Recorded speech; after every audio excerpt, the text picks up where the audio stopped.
After 8 decades, they've taken down the body before the crows get out of the way. Oh, the lives of countless Hollywood celebrities saved, oh yeah. Susie's brain tumor eats her out alive. They wheel her in handcuffed to her last day of trial. She's been long since speechless and immobile, but the bureaucracy fucks her parole denied. She can still whisper fatal and radical lies to an innocent dope-smoking, Satan-worshipping child. The lawyers pick her while she shits her bed, see now. But the system is saving precious Hollywood lives of those adrenochromatic pedophiles, those interdimensional sex reptiles.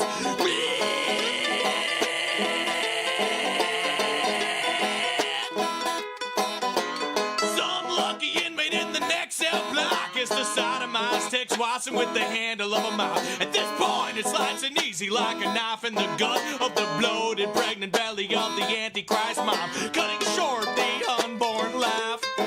Precious Hollywood celebrity life. Leslie's youthful beauty has all but drained. She's singing the antiviral blues with the tune of "Look at Your Game."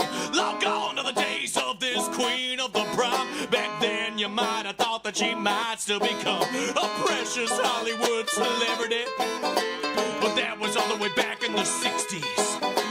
Now she rots in her infamy while I'm tripping fucking balls under the guise of liberty. Fuck yeah. Fuck yeah. It makes me want to go on an inspired killing spree like a tour of the Beverly Hills mansions, just to tear a little piece of the helter-skelter story, all in the name of one Charles Mills Manson, to give the spineless bureaucrats a little credit while they grieve over the bodies of their clients. Oh, the precious Hollywood celebrities.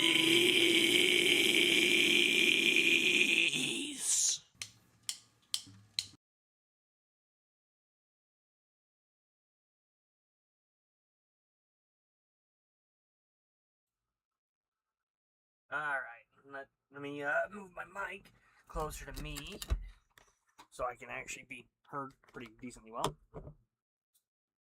And put my phone on mute so that way I don't get... Well, I'll go ahead and start the game up while I do that.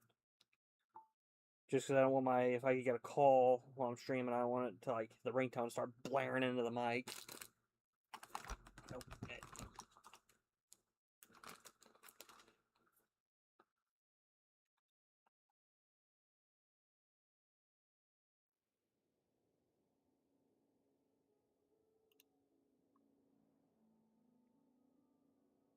Oh yeah, I forgot. I usually, whenever I'm doing a stream, so normally I wake up like 4 in the morning and do all the daily resets and stuff, right?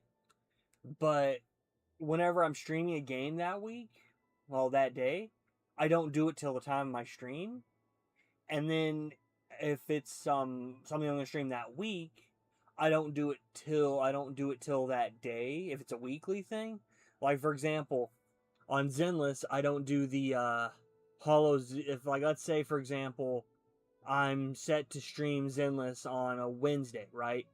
I won't do the Hollow Zero weekly until that Wednesday. You know, I see something here. Audio. Oh, okay. I'll have to go fuck with it in-game, actually, because it seems way too quiet. And that's not just because my TV is quiet. You know, let me get up here. Angle that. Much better. Hey! The Fontanalia Film Festival should be happening over in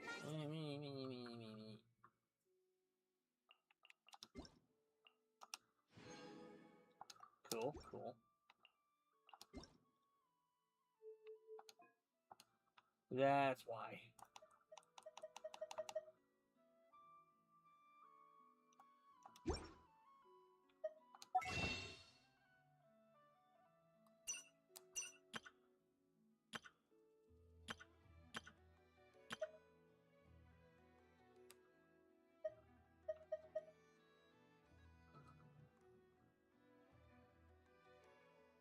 Huh?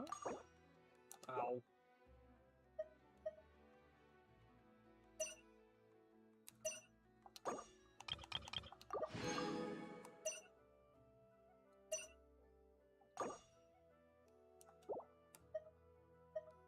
Does that mean I can't buy the official outfit? I mean, I don't plan to. I don't buy the outfits usually, but still though.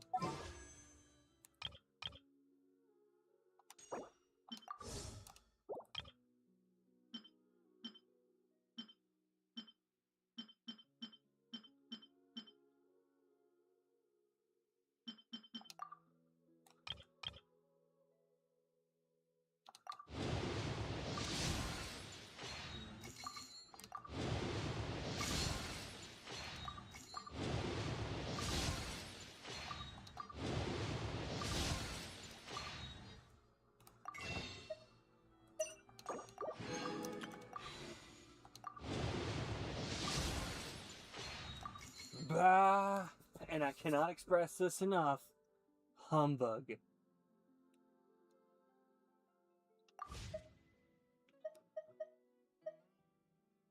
Alright, alright.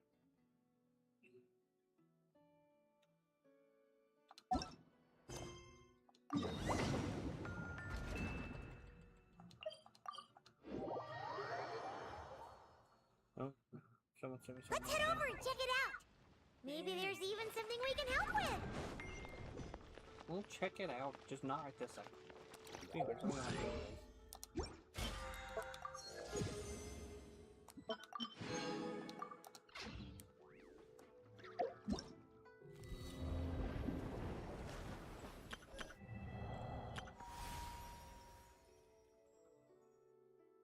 Hmm?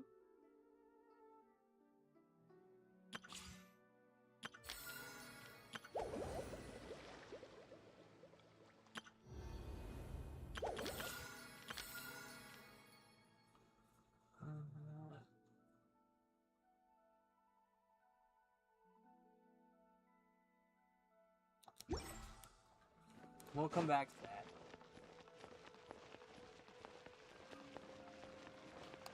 What the fuck is little Knight?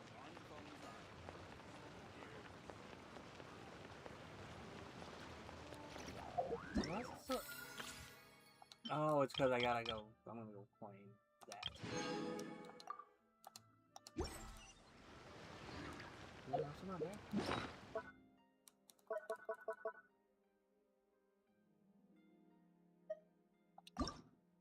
Oh.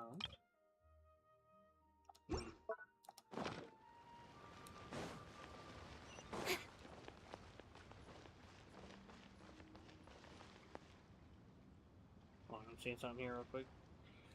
Hey, baby girl. If I can make you clap and jiggle, I can make that ass laugh with businesses, spread them cheeks for me, darling. Hey, baby girl. In adventuring, as in business, you always have to seize the opportunity while it's there.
So basically, I just have to go cook something. I assume.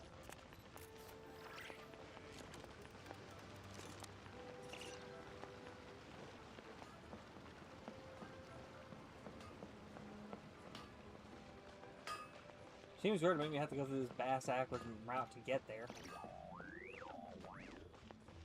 Like, seriously, wouldn't it have been more efficient to just keep going on that road? What the fuck kind of logic does this game have?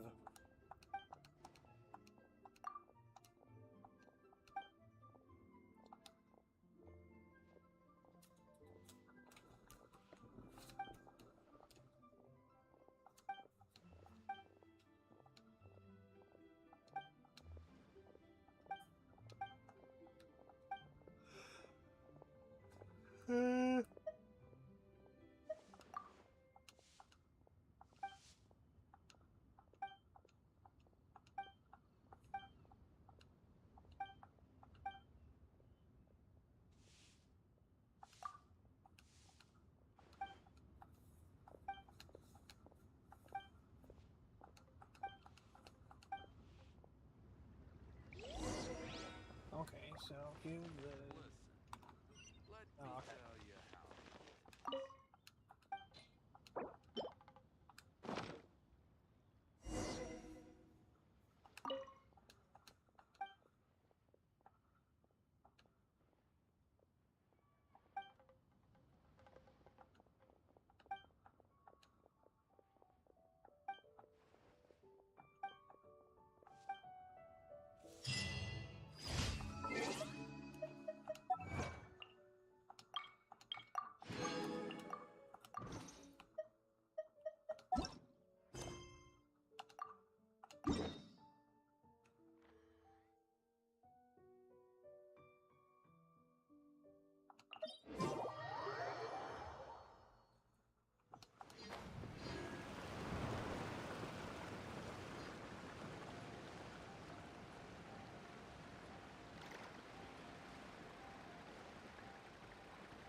I'm getting a call. Hold on.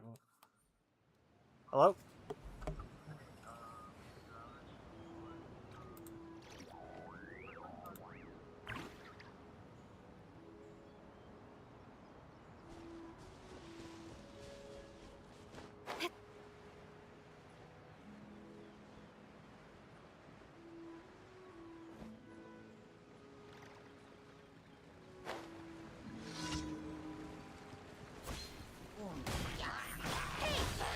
Coming at ya! Watch out! Fire! Well,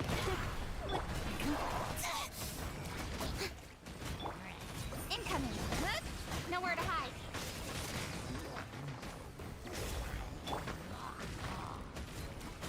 Let's get it on! Gloves off!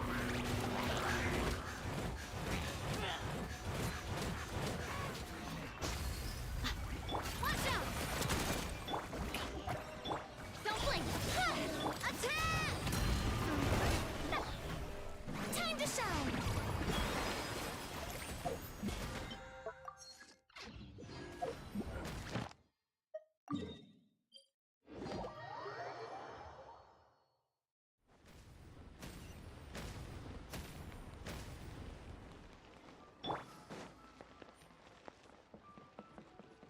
Ad Astra Abyss.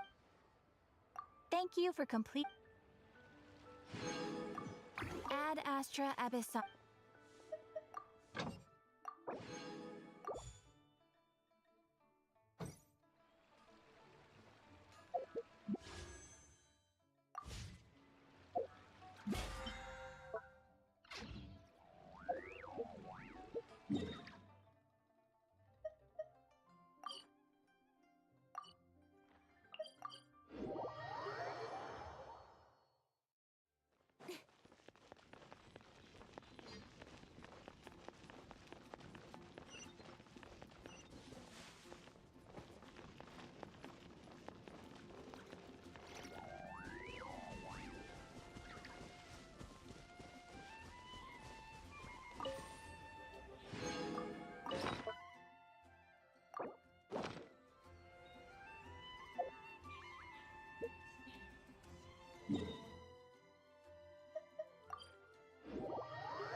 They seem to be having fun. Alright, I'm back. Greetings.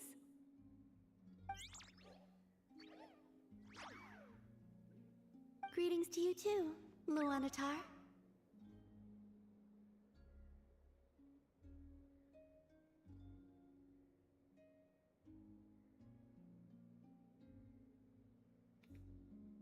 Yes, I saw people playing with their friends using cups at the flagship, so I borrowed the idea.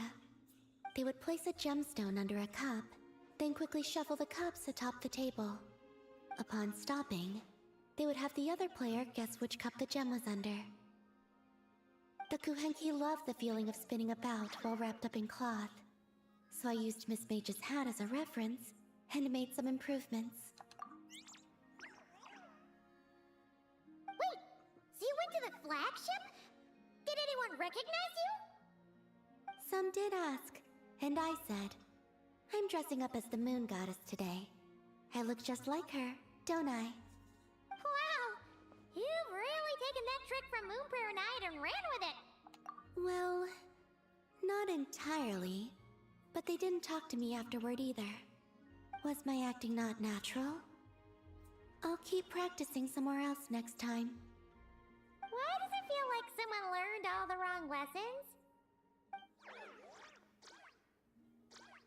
Luanatar would like you to guess where she's hiding. Would you like to play? In that case, please stake 100,000 Mora to start with. Those are the flagship's rules after all. Okay. You definitely should have skipped that lesson.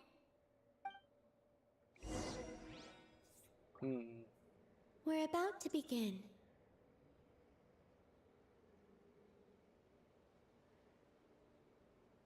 And spin.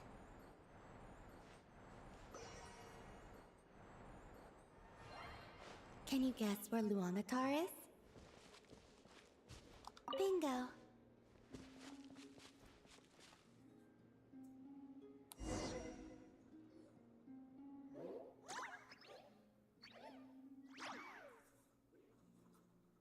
Was that too easy for you? Should you come around to play again, I will try to shuffle the hats around faster. I was curious. How exactly did you play with them earlier? You can't see anything if you don't use Kuvaki, but if you do use it, you'll see too clearly. Well, I can open my eyes, right? Oh yeah, didn't think of that one. Paimon, you dumb bitch.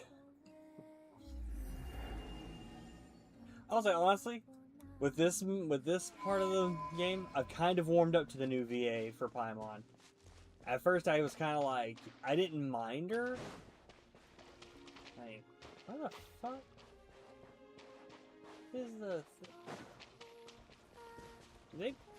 Oh, okay. I just whatever. But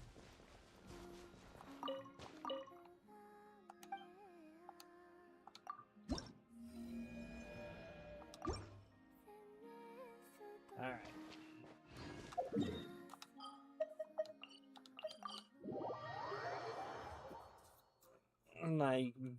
Because I remember in the Natland quest, I remember one of my biggest things I mentioned was the fact that some of her delivery seemed off. But now I'm kind of like, okay, you know, it's whatever.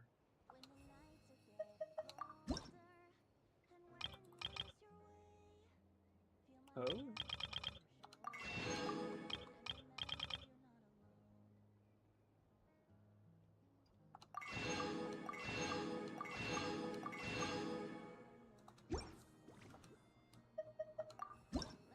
You know.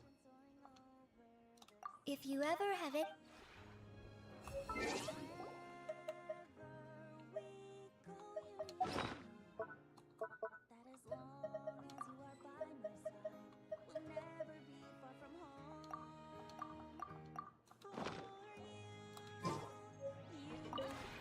This realm is. Nope.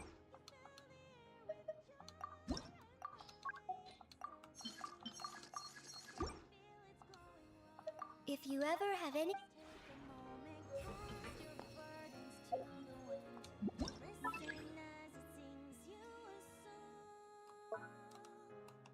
Wait.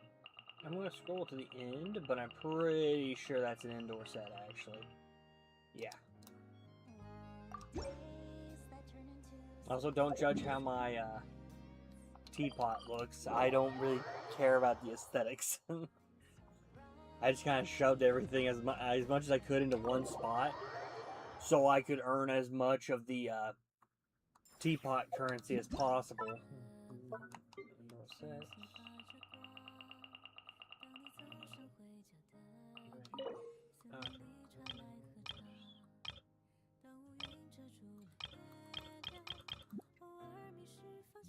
Ooh, I mean, well, I will say, good to know who that's for, but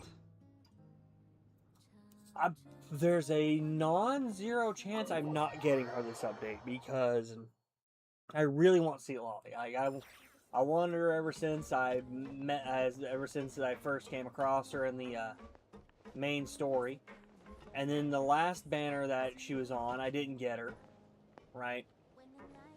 And so I'm like, no, I really want her. It was kind of like Orphe from Zenless, right? I wanted her, right? But I really wanted Evelyn, and she was the one that was up at the time alongside her. So I was like, yeah, no, I'm gonna go for Evelyn.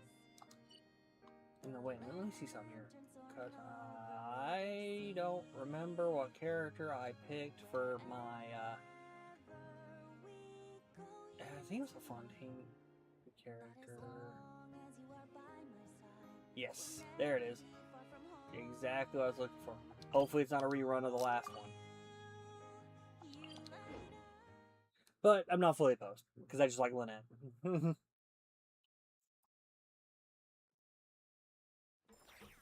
since I'm in Fontaine, it seems only fitting to play have a Fontaine character.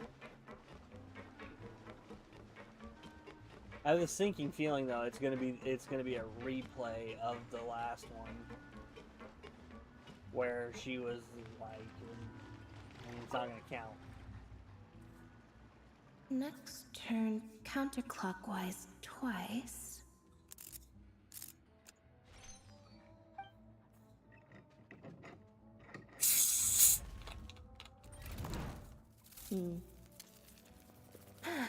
Good.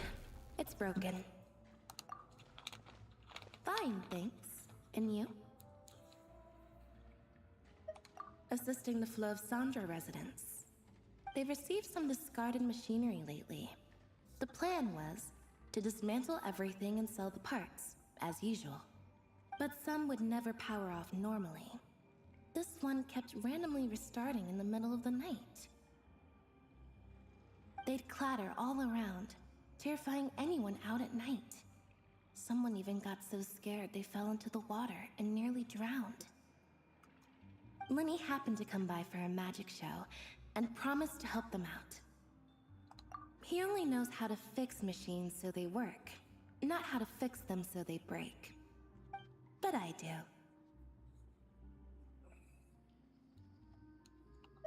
Anyway, Lenny asked me to come help. He'll be bringing me a cake soon. One machine, one cake. 3 machines left. Excuse me.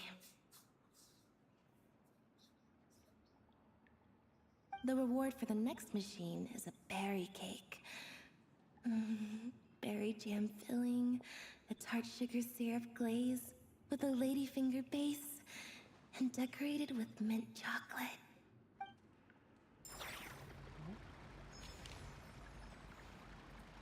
Yeah, see, it didn't count. Bah humbug game. Bah humbug. Alright. Now.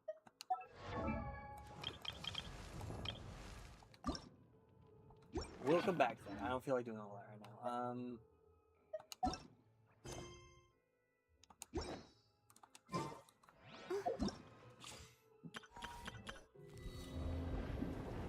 Hey, look, Furina's in this one. Okay.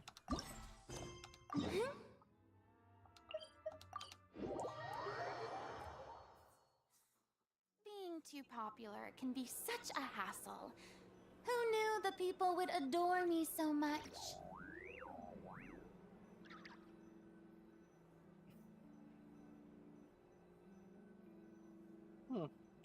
I might have to try that. Cause, so right now, I have, Stopped. Or should it keep raining? what was it? It just said I have, like, the, premium benefits. See? and stuff. Told you Hold they'd on. be here. Furion isn't this, I'm shutting up. My husband. It's Shiori and Farina, too! Ah, Hydro Archon above! If it isn't my darling camera operator and clapper loader! A very happy Fontanalia festival to you as well! I'm guessing you came back to celebrate with us? Yep. And how about two? Even though the last festival had some unexpected hiccups, making the film was still super fun. Since you're all here together like this, you must be planning on entering the competition, right? Of course! A celebration of the entertainment industry. No one who's anyone would choose to sit this one out. It only happens once a year, after all. Fontaine Fashion Week might be more my speed, but the film festival brings in a lot of orders and boosts brand recognition, so I wasn't going to miss out either. A few new awards have been added this year, too. Best Director, Best Costume Design, oh, and Best Camera Operation. Ooh, sounds like we've got work to do. Come on, tell us. What's Musketeer Pictures film gonna be about? Oh, about that. What's wrong, Xavier? What's with that look? Oh, man. You weren't scammed by some shady investor again, were you? No. I'm gonna mute my Even mic for I'm just a not second while I do naive enough to fall for something like that again. Besides, thanks to the fine people here, Musketeer Pictures has more than enough funds to shoot without investors. And yet problems persist. Huh? What do you mean? Well, we were planning to replicate our past success and shoot a film based on a popular novel. But as we were holding auditions for the female lead earlier today, a striking young mademoiselle wandered in by accident. Her disposition was simply ethereal. The look in her eyes somewhat melancholic. Oh, I wish you could have been there. The awe I felt can scarcely be put to words. All right, I'm back. You had to be there, friend. No matter where she stood, it was as if her surroundings, even the air itself, turned into the perfect shot. Guess you found your lead actress, then? No, quite the opposite. My script is entirely unworthy of her. I fear it is. Nevertheless, I couldn't help but approach the mademoiselle to ask about her background and what brought her to Fontaine. What did she say? Sadly, she said her best friend was gone. After returning to her own homeland not too long ago, she decided to visit where her friend was from to remember them better. Oh, no wonder she looked sad. Yes, but that's when it struck me. Why not cast her as the lead in a film centered around her search for this old friend? Huh? You're gonna rewrite the whole script? But is there even enough time? Isn't the prep work super complicated? We might not finish.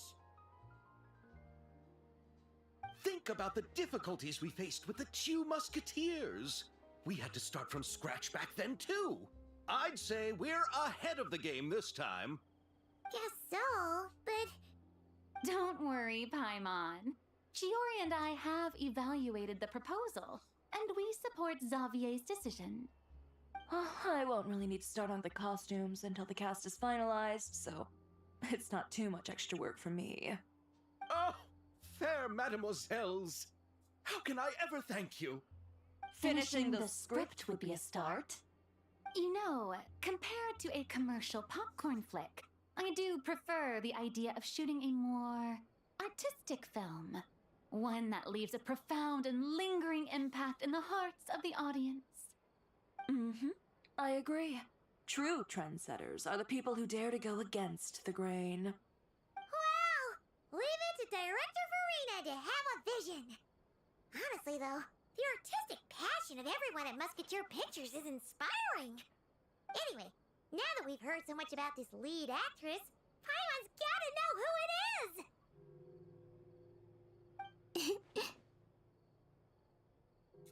Ah! Columbina! What are you doing here?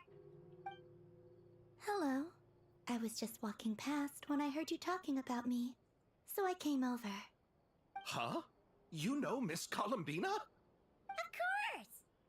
Wait a second. Does this mean Columbina is the actress who inspired the whole rewrite? Yeah. Wait, so did you make the trip by yourself, Columbina? Yes. I mentioned how I wanted to visit other nations once things settled down in Nodcry, remember? So I went to the curatorium to ask Never for advice. She told me about the film festival in Fontaine and said it might be fun to visit. I spoke to Lauma before I left too, and she thought it was a great idea to get out for a bit. It's just, I received quite different travel advice from the two of them. Oh? How so? Well, Llama told me to go out and experience new things and make new friends. What a wonderful suggestion. That's how a trip should be. What about Nefer? She said, don't trust anyone and don't talk to strangers. Yep, that sounds like her. I can understand that too. It shows this Nefer cares about you a great deal, Miss Columbina. Yes, so I plan on combining their advice. All I need to do is turn strangers into friends, and then I can talk to them. Huh, that kinda makes sense, but also not. Hey, Chiori. Oh, look who's back. Happy Fontanalia Festival, you two. Oh, looks like we have a superstar in our midst. How about an autograph, Big Shot? Ha ha, very funny.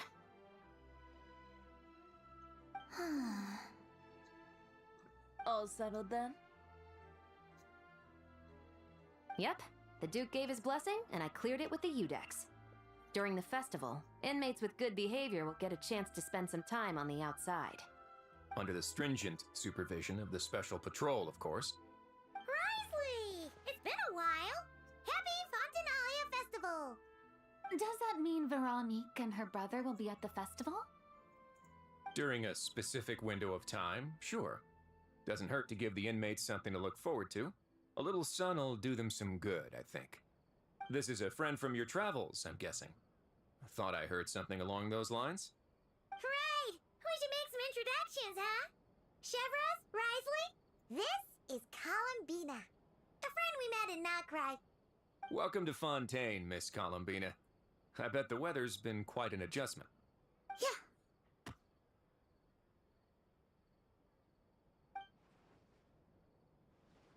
Yeah. And not the good kind, I take it. No, I quite like it. It's a lot warmer than Nocry. I was gonna say, as soon as I Then saw the what was head the tilt punch for? from the punch, I was like, Should I not have done that? The flowers that bloom here are so vibrant, and the people are so kind. I just wanted to become friends as fast as possible. Ah, so that was meant as a gesture of friendship. Is that right, Miss Columbina? Mm-hmm. Isn't that what friends do? Right. Might have been a bit premature in this instance, though. Your friend here is quite the character. Good thing we said something. You weren't seriously gonna go around punching every single person in Fontaine, were you? No, just the ones I wanted to be friends with. That's not... what Paimon's trying to say is, maybe keep the punches to a minimum until after you're friends with someone. If you say so. You're quite the character, Miss Columbina. So, are we friends? Of course. Any friend of the Traveler is a friend of mine. Yeah. Oof.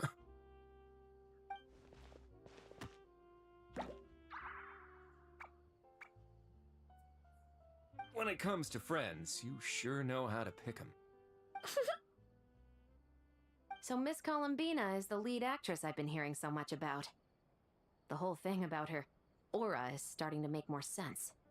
You gonna be part of the film this time too, Shivers? That was the plan. But now that Mr. Xavier has changed the direction, I don't think I'm in quite as many scenes.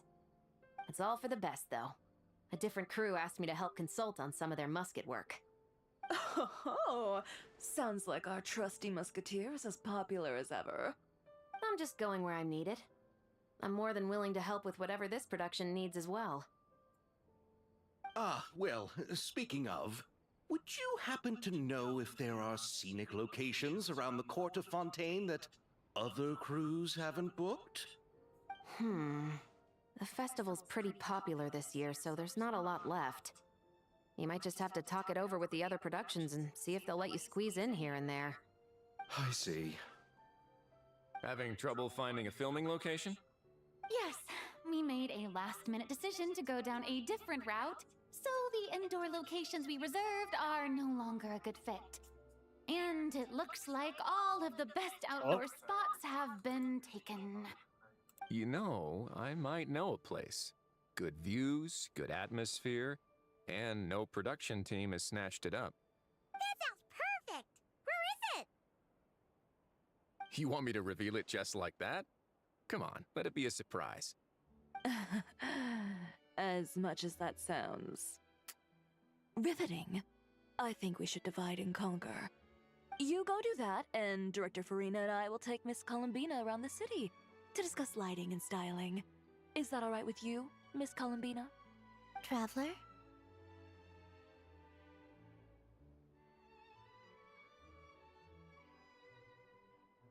Yeah!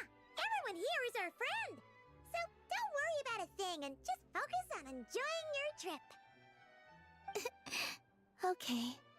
All right, then the Traveler and I will go check out this potential filming location. It might even give me some inspiration for the new script. I'll leave this to the Duke then. Until later, everyone. Maybe we'll run into each other on set. Okay then. Lead the way, Risley! Paimon's not built for suspense. Let's get this show on the road! Who said anything about roads? Huh?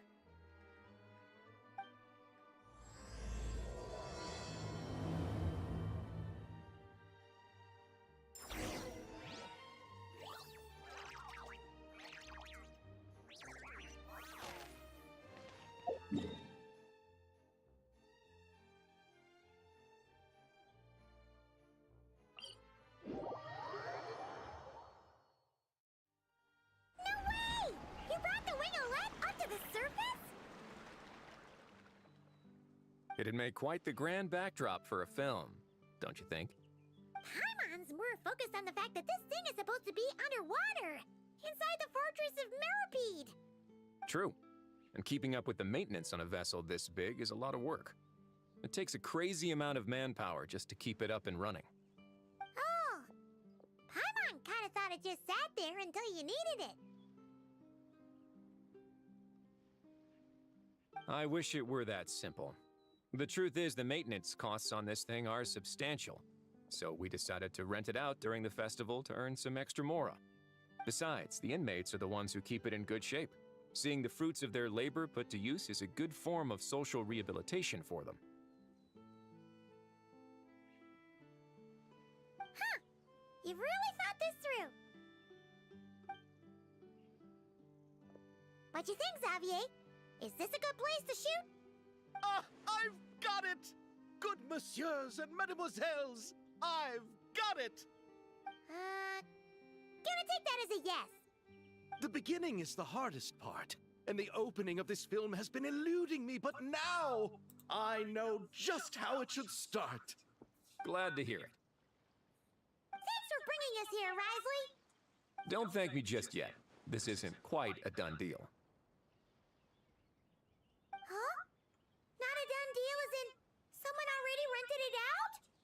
You said no other production teams had snatched it up! This person isn't affiliated with a production team. The rental fee was high enough to scare off plenty of other film crews, but she didn't blink. Made quite the generous offer, and didn't even attempt to haggle. Do you know what she plans to use it for? I'd like to at least have a rough idea before going in to negotiate. I didn't ask for the details, but I did see what looked like a fishing permit and a business license on her desk. My guess is she's planning on using it for some kind of restaurant or aquarium. A floating restaurant is sure to attract people. But an aquarium sounds cool too. The views from the ship make it a great spot for a date. The winglet might not be under my command right now, but it's always nice to see her admired. A film is sure to drum up some good publicity as well. I do hope we can work something out with the current captain. Well, guess we should head over and talk things out then. Best of luck. And I feel like this, is my mic unmuted? It is. Okay, I feel like this is the moment where they're gonna fucking drop the fact that Sandrone is. Let me double check something. Yeah, see, this is the moment they're gonna fucking drop Sandrone's alive or something.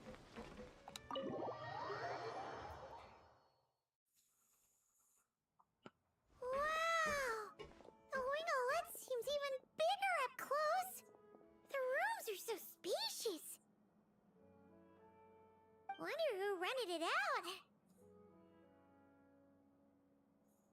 Hello? Anyone? Perhaps the captain had business to attend to elsewhere. But why rent such a massive boat just to have it sit here without even leaving so much as a note? Let's try again. Anyone there? Hello? Seriously? Right now? See, Lolly. What is it gonna take to get some decent sleep around here? Is a nap too much to ask for? Sorry, the aquarium's closed for the... Huh?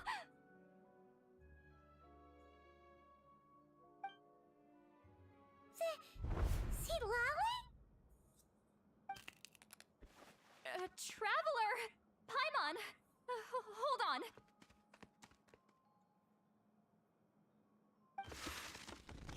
This is just great! How am I gonna go out dressed like this? What happened to my regular clothes?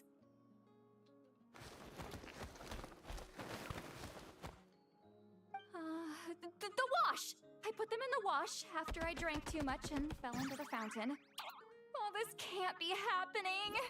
Am I seriously gonna go out like this? Think we might have caught her at a bad time. See, Lolly? I don't want to hear it. Hear what? A single word about what I'm wearing. No comments, none. Is that clear? Oh, yep. Crystal. Huh? You think so? No, wait, I told you not to say anything! Then what was... Oh, his thoughts. I heard his thoughts. How could I forget about that? Oh, this is so embarrassing. I seemed a little too pleased to get that compliment, didn't I? Wait, the mind reading went both ways. Does that mean the traveler's hearing all this too? Oh, you clearly did! Huh? What did we do? Paimon's not following. Nothing. It's nothing. Let's just move on. Did you need something? You're not here alone, I see. Hello, I'm Xavier, a film director and producer from Fontaine. I meant to introduce myself sooner, I just didn't want to, interrupt. No wonder we ran into each other in Fontaine of all places. You must also be in town for the festival then. That's right. We're helping Xavier with his film. In fact, we were hoping to shoot some scenes on this boat. You're the one who rented it out, right, Seed Lolly? Me? Rent a boat? I wish I had that kind of spare cash floating around. Not to mention the spare time. Don't get the wrong idea, though. I'm not here to sail off into the sunset and live out some cushy retirement life, okay? I'm not that old. Then why you dress like... how did you end up staying aboard the Winglet? Well, I heard one of my favorite light novels was getting turned into a film, so I came to Fontaine to catch the premiere. Originally, I booked a room near the Opera Epicles, but I'm quite particular about where I sleep these days. I think it's an age thing. And that bed? Oh, I just couldn't sleep in it. I tried to find a different hotel, but with the festival, everything was completely booked. Just as I was worried I'd have to sleep under a bridge or something, I happened to spot a help wanted sign on the side of the road. Oh, so you're here to take care of the boat? No, I was hired to man the front desk. The pay is a bit low, but food and drinks are covered. And it includes room and board during the festival. Plus, the job is simple. So I thought I'd give it a shot. Wow! They actually thought you'd be a good fit, huh? What? You don't think I'm cut out for it? All I have to do is tell people the aquarium isn't open yet. Other than that, I'm free to do whatever I want. It's a pretty sweet gig. That's all? Yeah, I was also kind of shocked. But it's not a lie. Head downstairs and see for yourselves. There's nothing but empty tanks. Not a marine animal in sight. Did your boss mention anything about being open to film crews using this space? Our production was hoping to film on the deck for a few scenes. No. That never came up. You could just ask her. Oh, she's around? What kind of person is she? We should know what we're heading into. She's nice enough, I suppose. Pretty reasonable, too. Even offered for me to move to a bigger cabin if I was too cramped. Back at the Masters of the Nightwind, I'm used to being the one giving orders. But working under her doesn't feel like being bossed around. She seems to respect what I think. Wow, she sounds like a great boss. She did tell me she'd rather not be disturbed, though. She's been working on an important project, so I'd keep it brief. Got it. Thanks for the heads up. All right, the captain's quarters are this way. I can take... Wait. But I'm wearing... whatever. I doubt she'll care. Just follow me. This is the point where they reveal St. Johnny's alive. Am I muted? Miss Guillotin?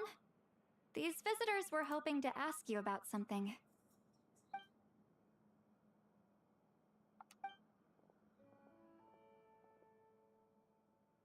Yep.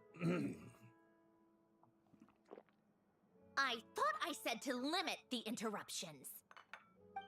Just tell them the aquarium is still...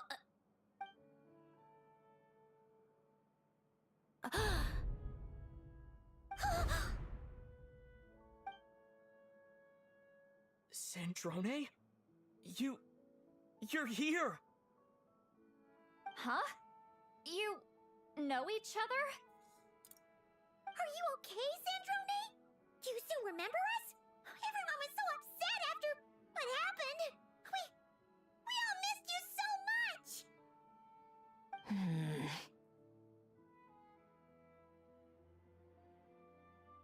Miss Seat Lolly, why don't you escort this gentleman to the reception area for a cup of tea?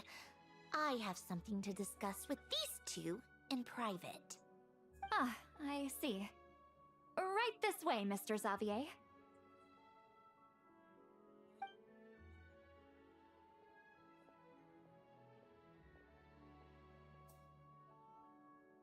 Sandrone? I really can't go anywhere without running into you two, can I? Are you okay? During the battle, your core... it was... Destroyed by that bastard Dottore. That's right. But as you can see, I'm fine now. No major issues. Or at least, there shouldn't be. Oh, what a relief! Why didn't you tell us sooner? Or come back to see your friends? Now that I have the chance, I just want to say... Thank you for saving me. Huh? Ugh, don't get the wrong idea. I only saved you so we could complete that formula and defeat Dottore once and for all. Even if he did crawl back from the grave to make us all miserable again. That doesn't matter. You're still a hero. All right. But it wasn't just me. All I did was lend my brilliant mind to the cause and take care of one part of the plan. Although, I'm not denying it would have fallen apart without me. You got that right. You're amazing. But how did you go from From a lifeless pile of scrap to looking like this? Well, my mom was trying to put it a bit more gently, but yeah. Where do I even start? I was like, now I kind of want this explanation too. I hope they don't fucking do some shit like. And then it happened.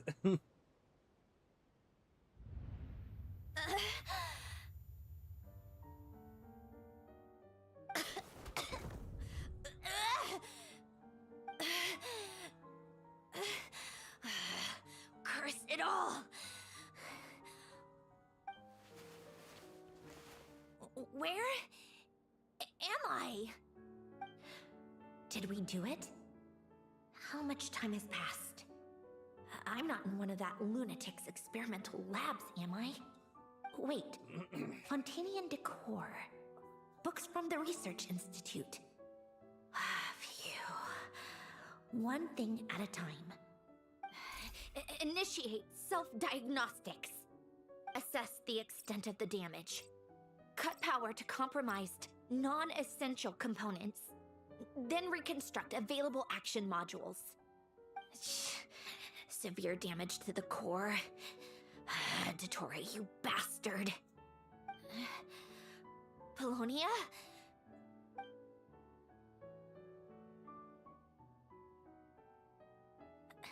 Polonia, wake up! Activate!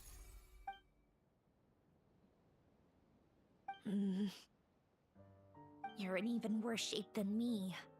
Internal gears and energy circuits are barely intact. Extreme damage to the core, just like me. Rebooting is off the table. Even if I could repair the damage, I don't know if... You used up all your critical energy in those final moments, didn't you? To protect the core of that guy in the hat, and the numerological array. Wait, the array. Yes! The prototype is still here.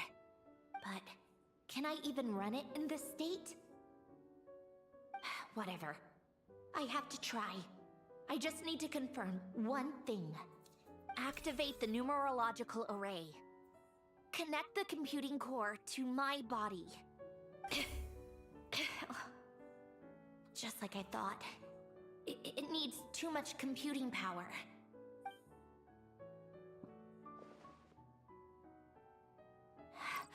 Cut off power supply to all functions except the thinking module. Please. I just need to ask one question. Initiate query regarding the 3 moon sisters. How many living moon goddesses are there in possession of the Trilunar Authority? 1. It worked. You did it, Columbina. You made it back. But how did I survive?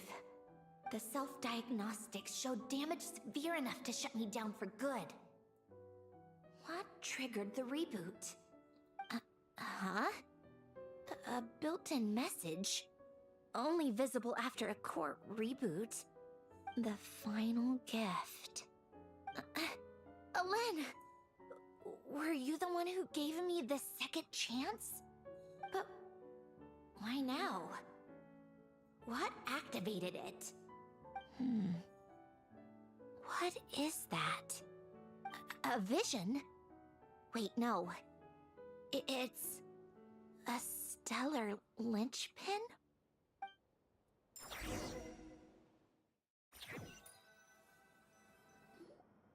A stellar linchpin? What's that? You can think of it as a rare kind of vision. As for what causes one to manifest, well, that's still unknown. But in Snezhnaya, or in Afatui's research at least, it's believed to have some connection to the Third Descender. The third descender? We knew his remains were used to create the Gnosis, but this is the first we're hearing about a stellar linchpin. You knew about the remains? Right, of course. Look who I'm talking to. Yes, the heavenly principles used the remains of the third descender to create the seven gnosis as a means to consolidate the Archon system. Visions result from that same system, so extrapolating from there, it's clear that the manifestation of a vision is also, to some extent, related to the third descender. Still following?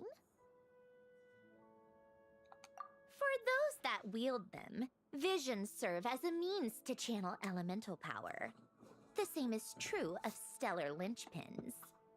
The difference is that, when wielding elemental energy, stellar linchpin users often exhibit a unique kind of power that seems to come from beyond to that. It's believed that, when a stellar linchpin manifests, impurities from the remains of the third descender get fixed in place. Hence, the name. That's also believed to be the source of the strange power I just mentioned.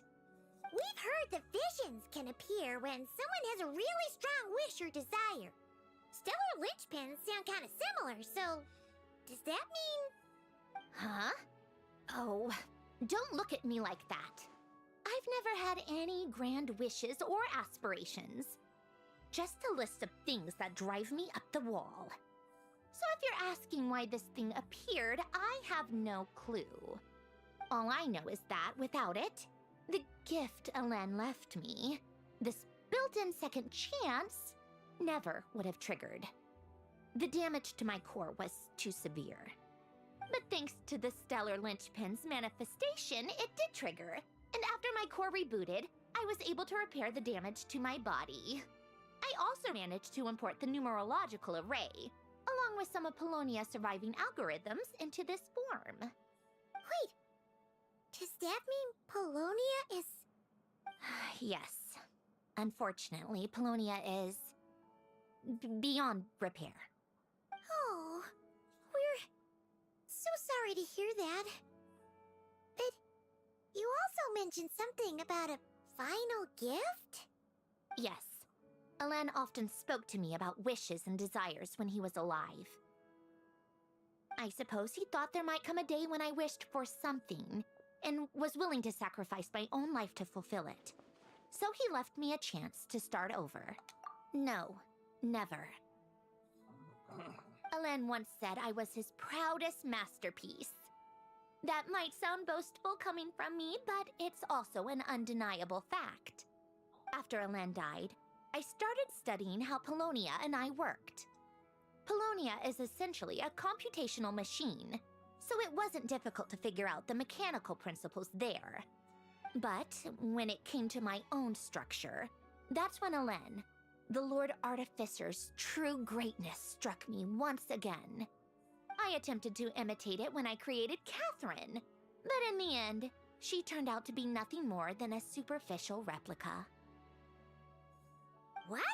But his creations go. Catherine is super impressive. We were shocked when we first found out she was a puppet. No, she's nothing compared to what Elen was able to create. Some of the mechanical principles of my own core are still a complete mystery to me. Keeping that gift hidden wasn't even a challenge for him. Just a shame I had to waste it on fighting Dottore. I just couldn't stand the thought of him coming out on top. If you put it that way, the world owes me a whole lot then, doesn't it? Wait, but all this still doesn't explain what you're doing here. Risley said you rented the ship and even had some kind of fishing permit? That's because I'm trying to go back to the place Elen and I lived when he was alive. My former home, I suppose you could say. The second chance wasn't the only part of the gift. According to the message, Elen left me a few other things that are stored in the house we shared together. I'm hoping that whatever he left me can help fix certain anomalies in my rebooted core. And help me understand why I received a stellar linchpin in the first place. Okay, so go back then. What does that have to do with fishing? And to think I'm talking to the saviors of Fontaine. Did you forget that the water levels have been rising for centuries? I I can't just go back to the place I used to live because now it's underwater. Oh, right. With the rising water levels and changes in terrain, it's not just a matter of finding where it is, but also clearing away any sediment or debris. But Fontaine law prohibits unauthorized individuals and organizations from excavating underwater ruins. A Melazine caught me the minute I even made an attempt. Why not apply for authorization then? And face the endless slog of Fontainian bureaucracy. No thanks. Besides, I'm a Fatui harbinger. The diplomatic implications alone would be enough to give the gestionnaires at the Palais Mermonia a headache. A fishing permit, on the other hand, isn't difficult to obtain at all. Minimal paperwork required, and under the name Guillotin, the application was a cinch. So you're exploiting a legal loophole? Am I? That underwater home belongs to me. If I happen to chance upon it while doing some fishing, what's the issue with that? Of course, I do have to catch some fish to put in the aquarium, just in case the gestionnaires come to check up on things. That's also the reason I hired someone to man the front desk. Huh? But isn't that kind of a waste? He went to all the trouble of getting a business license and rented out this giant ship. Just for show? If you want to run an aquarium that bad, be my guest. Use the facilities however you want. I'm certainly not going to stop you. All I want is to go back home and see what other gifts Alain wanted me to inherit. Hold on. Enough about me. What are you two even doing here?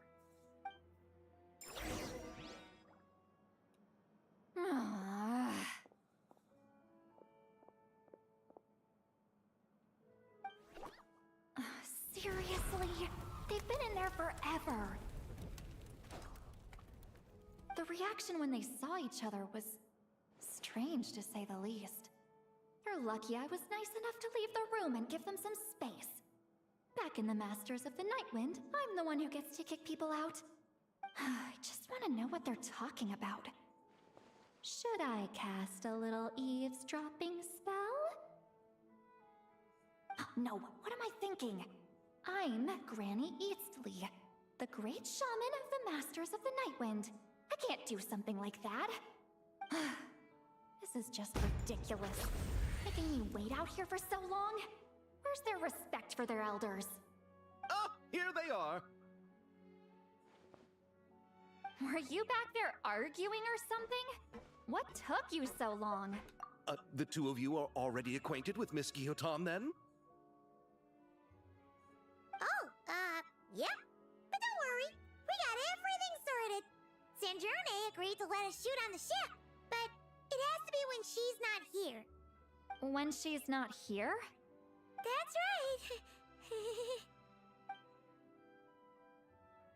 You'll excuse me if I didn't exactly ask for this little reunion. I wasn't planning on seeing anyone.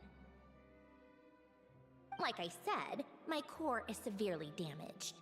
Even with the gift, there are anomalies that are making things unstable.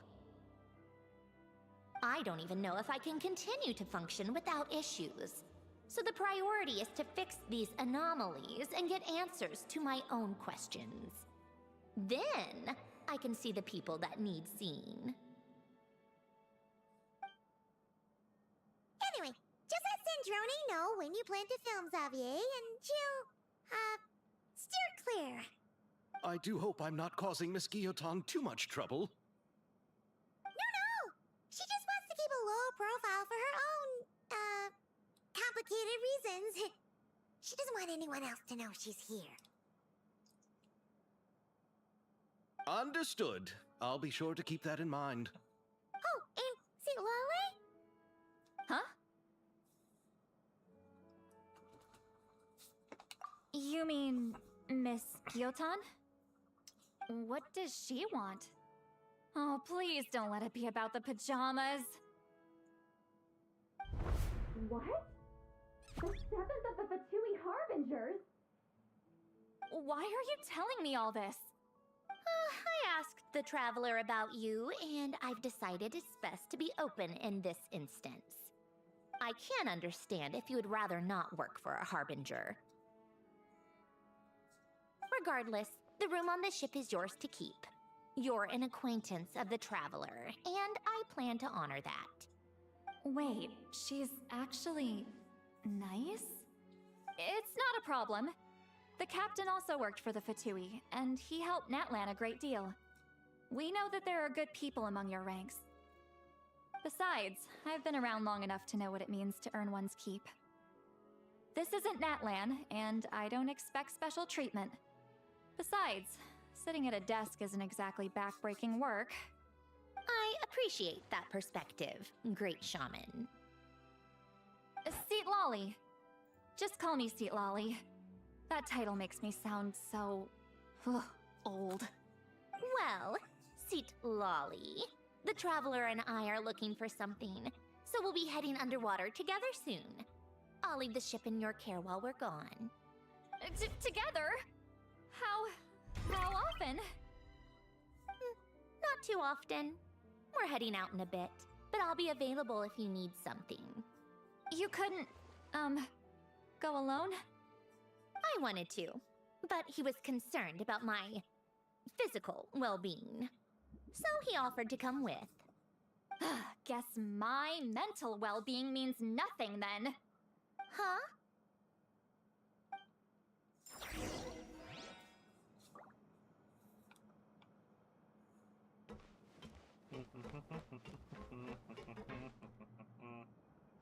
Ow.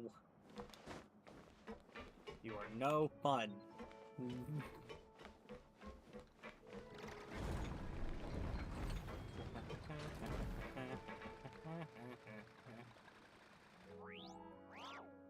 Nice. All right. Our first stop is the barrel reef. I know who I am. Huh. This place has changed a lot. Guess I really have been gone for a long time. Let's look around and see what we can learn. Oh, and don't forget to catch a few to take back. We need to keep up appearances, remember?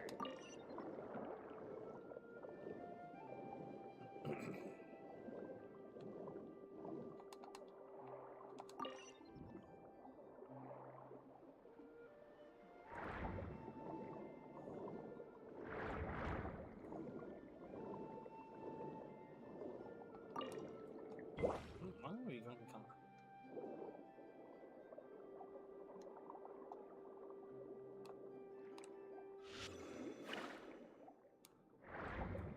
Me?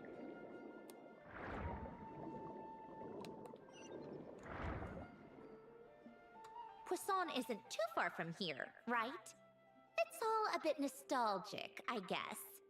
Back when I lived here, all this was still above water. All right, I have a general understanding of the terrain changes and sediment accumulation. We can stop here for now.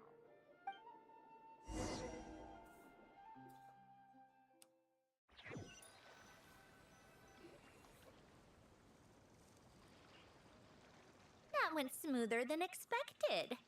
I appreciate the help. No problem. You doing okay though, Syndrome? Seeing your home look nothing like you remember, that can't be easy. I'm fine. Times change. People change. That's the one thing you can actually count on. I made peace with that a long time ago. You should head back and put them in the aquarium tanks. We finished ahead of schedule, so your crew is probably still on the ship. I'll follow in a bit. Right. Xavier said he was gonna test out a couple of shots. I'm sure. I want to take another look around on my own. Okay then. Want us to let you know when the filming is done? No need. Columbina relies on Kuvaki to perceive her surroundings. In Nodcry, her senses are heightened because Kuvaki is everywhere. But here, as long as she doesn't activate her abilities, her range of perception should be equivalent to an average person's line of sight. I figured that out back in Snezhnaya. That's oddly specific. I have hiding from her down to a science. So, what? Things might be a bit different now that she's merged with the Moon Sisters, but I doubt there's been a drastic change. The point is, you two can head back. Don't worry about me. Okay, if you say so. Come find us on the ship if you need anything.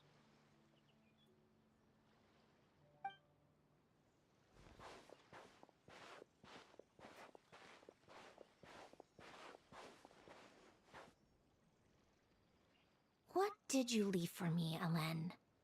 Did you know I would come back? Or did you make it so I would have to?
We're back!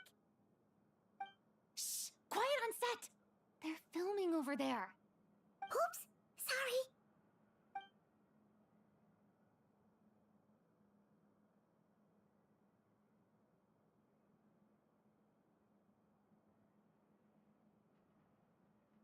What's your take, Detective? Bullet wound to the chest. Gunpowder residue on the clothes. The victim must have been shot at close range.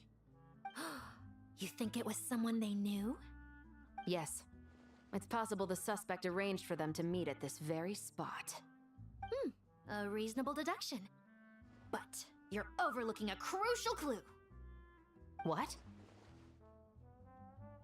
The victim's pocket watch is missing.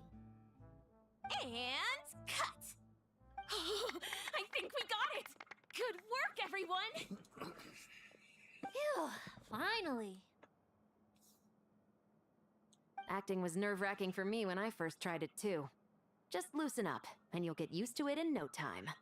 Chevres! Charlotte! I like that outfit for Charlotte. Oh, hello there, you two. You're filming here too? Oh, so Charlotte's crew must have been the one that asked you to help out, huh, Chevres? Yep. They heard about a potential filming location and wanted to come check it out. But when we got here, your crew had already beaten us to it. Luckily, Xavier and our director, Lapine Pauline, go way back. In the end, we agreed to just share each other's filming locations. Considering all the last-minute changes, that's just what Musketeer Pictures needed. For sure! Based off the scene just now, you must be the star of the film, Charlotte! You bet! This detective costume really suits me, don't you think? Oh, for sure. You're already right at home lurking in the shadows taking pictures of this and that. Add a notepad and you're practically method. Thanks, Miss Chiori. I appreciate the compliment. That didn't sound much like a compliment to Paimon. So this is a film set? It looks like a very happy place. This must all be quite new to you, Miss Columbina. Yes. I watched a few films with a friend once, but she thought there was no point if I wouldn't open my eyes. So she stopped inviting me. Looks like I missed out on a lot. True, but being an actor seems like a tough job. Huh? Most people would swap lives with an actor in a heartbeat. The lifestyle is so glamorous, and the pay is more than generous. But they have to act out lives that aren't their own, with the whole world watching on in judgment. If they don't do it justice, it must feel like they're letting people down. That's exactly how it feels. This young lady has quite the unique perspective. Well, that's true. But these actors are here because they want to be and they think it's fun. Most of them, at least. Not to mention, the film we're shooting is based entirely on you, Miss Columbina. You just need to be true to yourself. I don't have to pretend to be someone I'm not? Not at all. Authenticity is what we're after. For example, this first scene opens with you on the boat, sailing to your friend's homeland. You just need to think about that moment in the story and picture how you would feel. Oh, okay. We're all here? Wonderful! Let's head to the deck and get shooting. Oh, and this is for you, dear Paimon. Your clapperboard. Whoa! Is this the same one Paimon used for the Two Musketeers? The very same. I saved it just for you. Thanks, Xavier! Feels like being reunited with an old friend. Of course! That said, our film is focusing on a single protagonist, so conveying the subtle changes in her state of mind is of the utmost importance. In addition to the actor's own performance, another way we can convey that is through lighting. Huh? But there's already a lighting specialist, isn't there? Yes, but it's clear the Traveler and Miss Columbina share a deep bond. You might have a better chance of understanding her frame of mind in certain scenes. Oh, that makes sense. So, what do you say? Willing to take on the role of Lightings? It's settled! I leave the job of translating our leading lady's inner thoughts in your capable hands.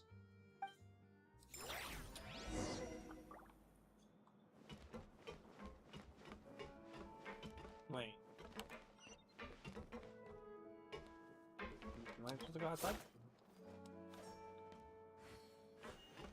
Oh, okay. No.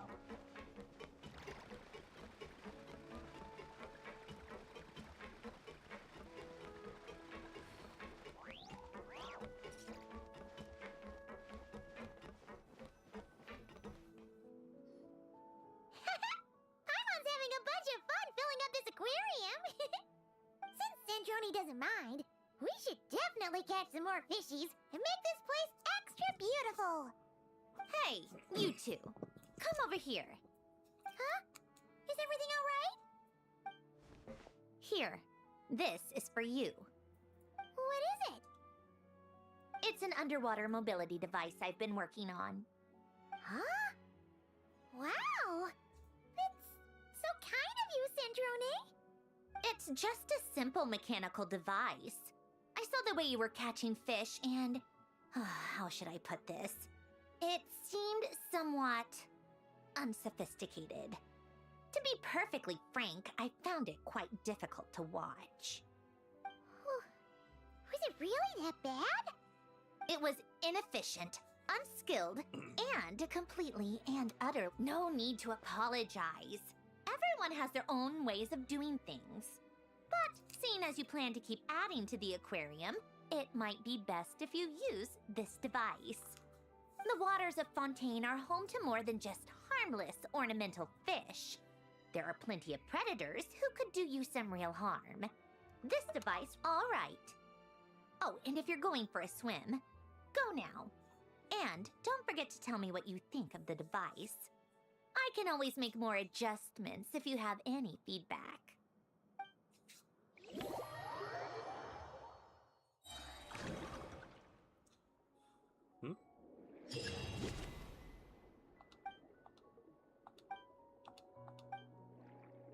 Alright, so I'm confused.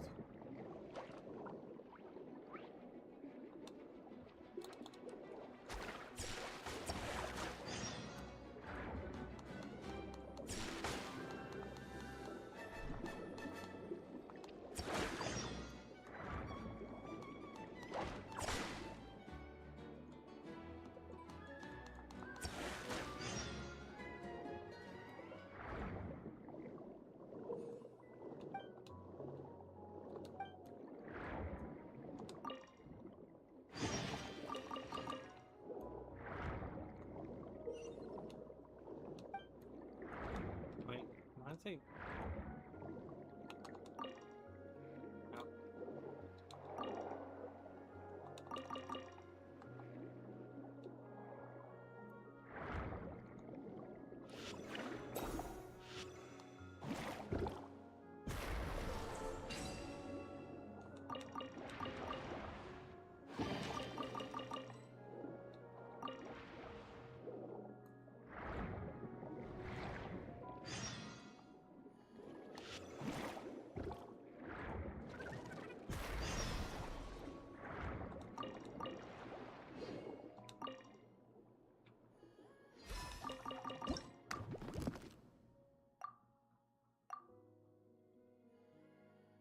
Hmm.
Well.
Alright.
Hmm.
Wait, I'm confused.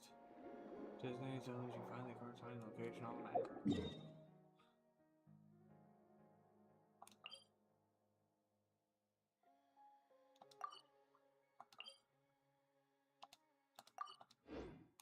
Okay, so I assume that means I gotta go to the spot I just marked.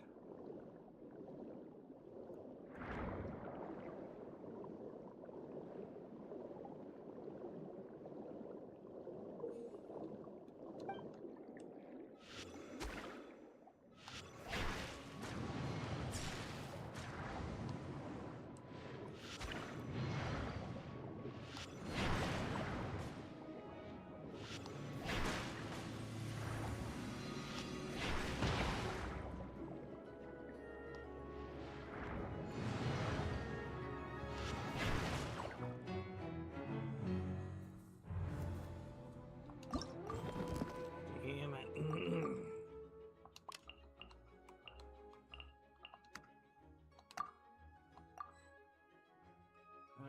Okay.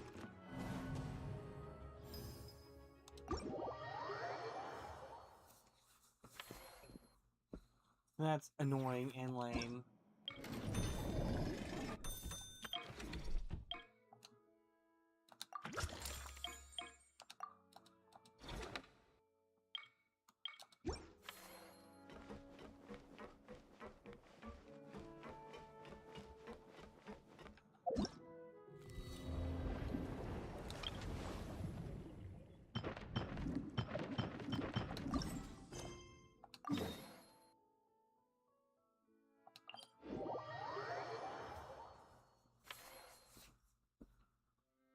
All right, without any further ado, it's time for production on our film, A Homecoming, to officially begin!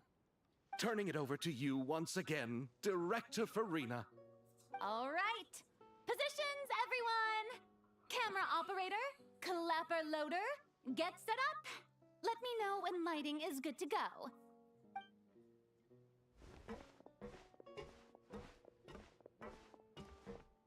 All you need to worry about, Miss Columbina, is hitting your mark. Other than that, just focus on immersing yourself in the emotions of the moment. Okay. Good. Lighting, are we ready?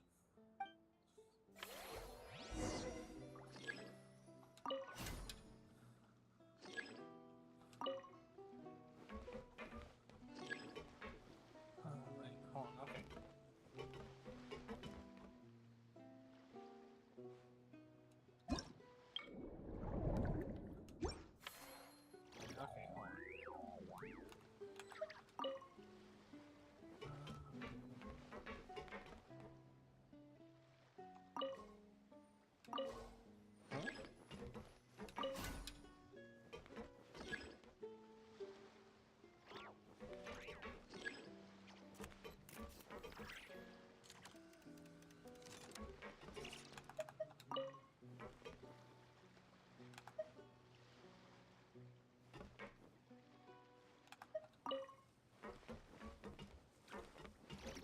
Okay, hold on. Are there any more spots for me to stop lighting?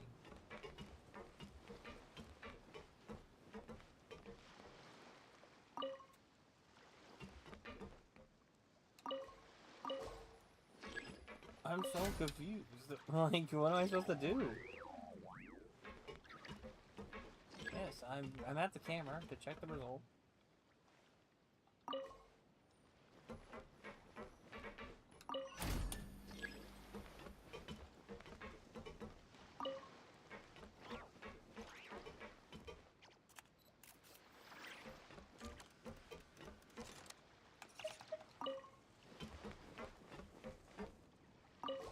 Okay, now.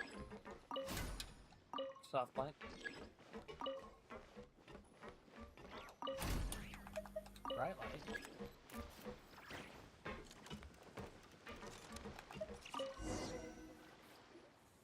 Ready. All right, quiet on set.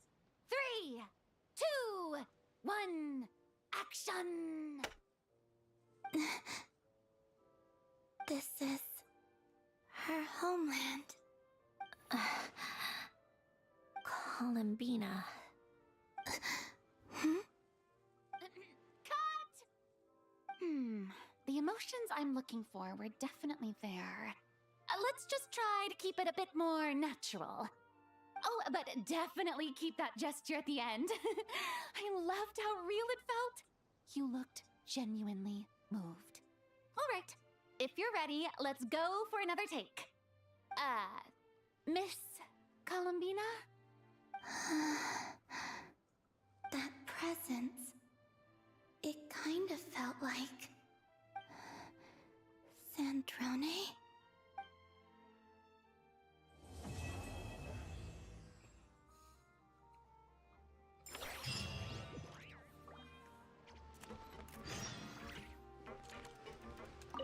Terrific performance, Miss Columbina.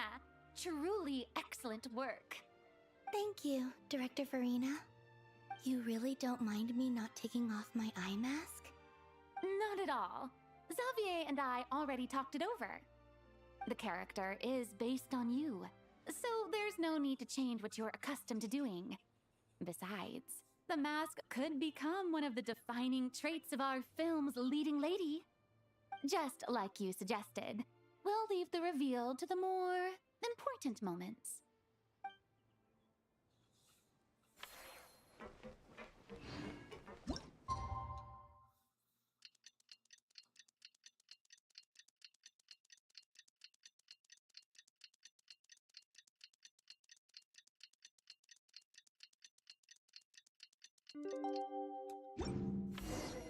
Sandrone said that if everything goes smoothly, we should be able to pinpoint the exact location of her home today. swing away to meet up with her.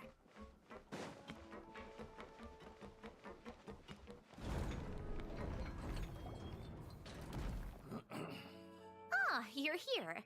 We should get going then. Xavier and the others should be filming soon. How's it going? Have you managed to figure out the location of your home yet? I've narrowed down a few potential locations. We just need to take a sample from each one. Once the equipment analyzes them, we should know the exact location and where to find the entrance. Great! We should get started then.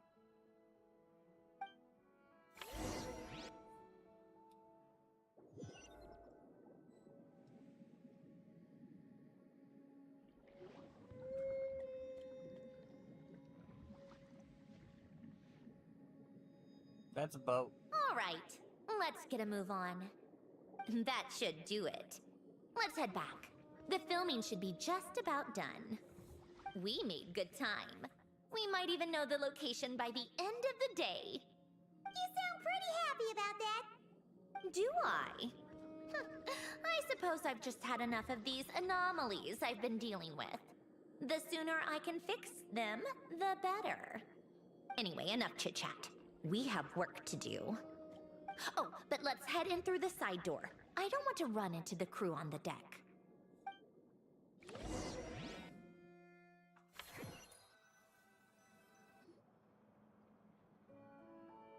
All right, now we just need to wait for the results. Since we have some time to kill, I suppose I might as well see how this aquarium of yours is coming along. You seemed quite enthusiastic about it, after all. It's really coming together. No, it's not.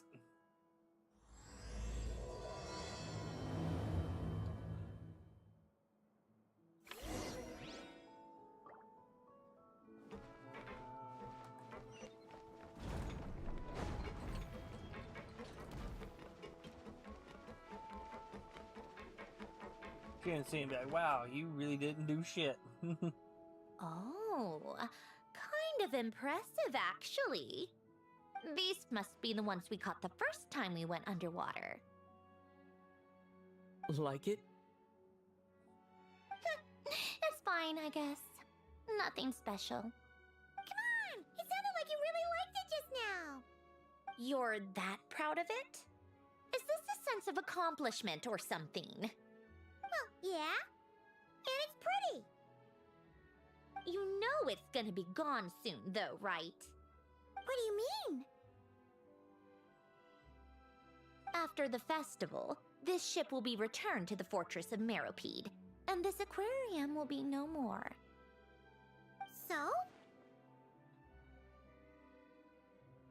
So, no matter how much work you put into this place, once the festival is over, it's all just going to disappear. But not making the most of it when we have the chance is an even bigger waste. But if you know it's all going to be gone one day, why even bother? Well, because Because you still get to keep the things you gain along the way. And those are things that can never be replaced. Doesn't that make losing them even harder? well, if you put it like that. But the happy memories we make along the way last forever. You just have to take a more glass half full perspective. Not to mention, everything we do here is going to be on film, so it'll still live on in some shape or form. And when you look back on it, only happy memories will come to mind. Exactly. So it's about finding joy in the process itself. Traveler! You're back already? What's wrong with that? You say that like it's terrible news or something. How did you get here? I didn't see you on the deck. Oh, never mind. We need to help Miss Guillotin hide ASAP. The crew is heading over here to shoot any second. What? They should be done by now. There was a mishap earlier that cost them some time. I was waiting on deck so I could warn you the minute you showed up. Anyway, you should head back to the captain's cabin right away. They're gonna be here any minute now. Ugh, finally! That's a wrap for the scenes on the deck. Wouldn't have taken half as long if the wind hadn't snapped our equipment in two. That looks obvious. Oh, too late! Change of plans then. You'll just have to hide. Hide? And where exactly am I supposed to do that? Oh, there's a box over there. You can get in that. Huh? You expect me to? Do I need my makeup done for the next scene too? For the love of... Let me see. Maybe just a quick touch-up. Huh? Traveler and Paimon? What are you doing here? I thought you took the day off to take care of something. Huh? Oh, well, it didn't take as long as we were expecting, so we came back early. What about you guys? You're still not done shooting for the day? No, we ran into an issue that, set us back. It meant Miss Charlotte's crew wasn't able to wrap either. We both still have scenes to shoot in this aquarium. Oh, that's not ideal. For several reasons. Let us help then. The sooner we wrap, the sooner everyone can get some rest. All right. Thanks, you two. Miss Charlotte's crew can go first then. If I'm not mistaken, you still have a night shoot later. Thanks, Director Farina! Of course. Fellow artists should help each other out where we can. Agreed. Well then, camera, lights, get set up. Actors, give your lines a quick once-over. Let's try to get this in one take.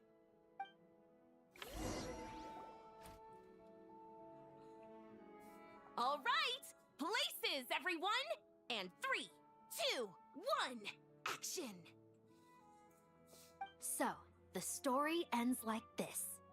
But when Duke Saint Germanus departed, he clearly said that everything was beyond redemption. Huh? That sounds familiar. Wait, it's from that novel I came across while researching the numerological array. He's only a genius when it comes to mechanics, and everything else, he's just an ordinary person. Huh? What was that noise? Whatever, I'll just fix it in post. Miss Jacoba, please don't speak as if I were the accomplice. Not so hard. This box isn't sturdy enough for that. This is why I keep saying, don't put too much trust in Clockwork Mecha. Unlike humans, machines don't have a heart. A heart? That's right. It's what's on the inside.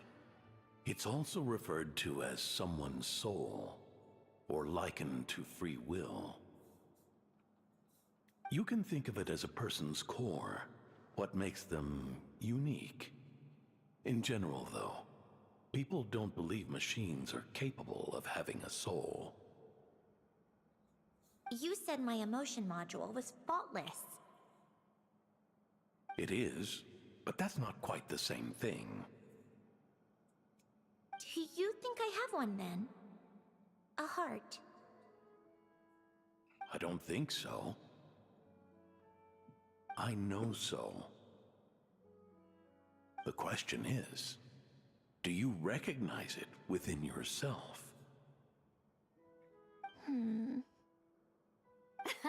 That's where you're wrong.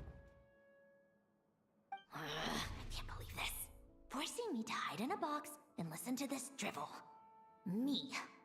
In the end, clocks tick through tranquil years. Fish swim in crystalline springs. No matter how grand a dream is, it will fade away like this. Forlorn, wordless, silent. And cut. That was a long one. What did you think? If she makes them do another take, I'm going to flip a lid. And not just the one to this box.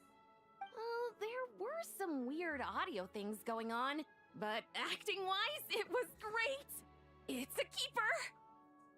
Perfect! That means I can get out of this box. It's our turn. Camera operator, set up for the next scene.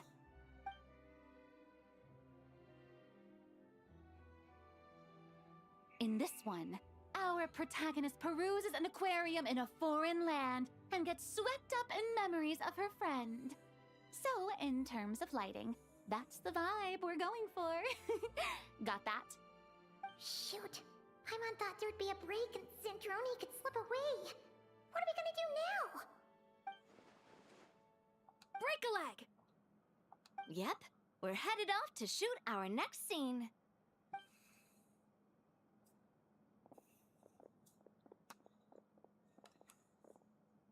All right, quiet on set. We're about to start rolling. Ready, Miss Columbina? Miss Columbina? I think she would like this. Quick, we should roll on this. It doesn't forage with the others, or prey upon its smaller kin. Instead, it remains where it is, cradled in the coral's quiet beauty, as though the raging cyclones above are of no consequence. And yet, she still stood before the cyclone in the end. So I think that story has it wrong. She is no different than us. She has a heart. Columbina. Hmm?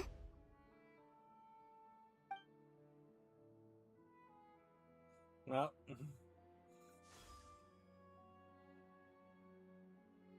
Uh-oh, is she onto us?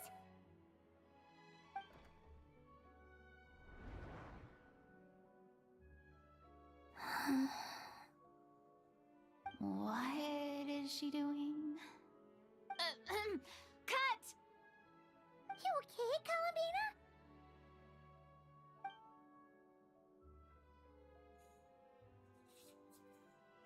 Hmm? Oh, yes. I just thought... Why don't we take a short break? It's been a long day of shooting so far. That last take was beautifully organic, though. We can use it as is. No need to go again. Thanks, Director Farina. But I'm fine to continue. You're sure? In that case, let's shoot some quick B-roll. Then we can move to our next outdoor scene.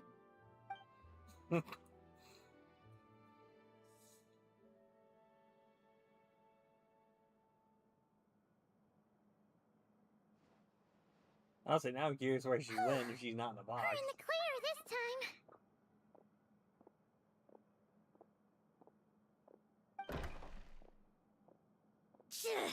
Ugh! Absolutely suffocating. You okay, Cedrone? Right as rain. Come on, let's go check the test results. It's time for me to go home.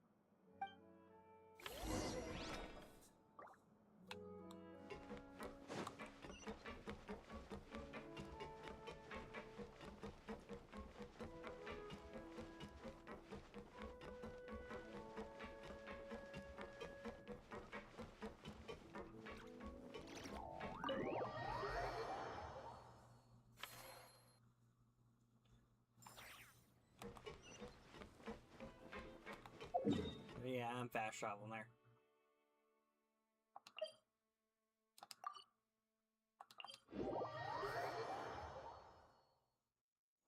Oh, I got a message.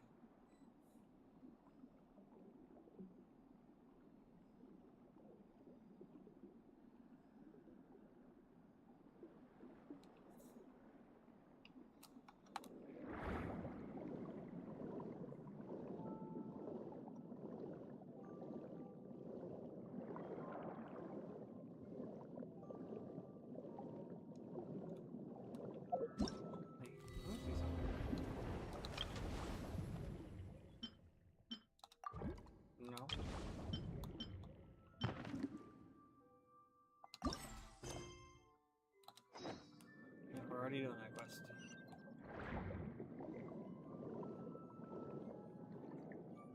Hidden dwelling, my ass. Alright, it should be around here. Give me some space. I'll activate the water insulating mechanism.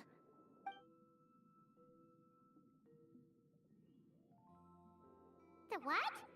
Alain, much like Renee, had long predicted that the water levels in Fontaine would rise. Thanks to his expertise in mechanics, he was able to implement a few simple measures to protect our home from flooding. I told him there was no need, that I would just move when the water rose too high. But it would seem he knew a day like this would come.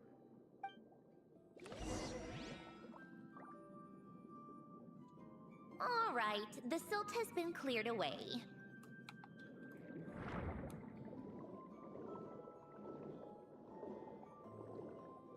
Go activate the mechanism for the first sluice gate. That will fill the empty middle chamber with water.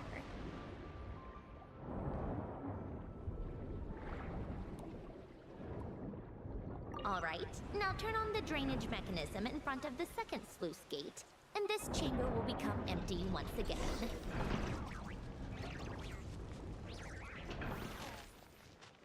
Oh. Oh shit, there's actually a house under here. So, this is where you used to live? It's beautiful! There's even a garden! Back when I lived here, it was my job to tend to the potted plants and flower beds. Still growing strong even after all this time. Who would have thought? If the weather was nice, I would take Alain out in his wheelchair and we would go for a walk. Before long, we started bringing Polonia along too. Come to think of it, I was the only one who could get around easily back then. Polonia always got stuck at some point, and it was up to me to launch a rescue mission.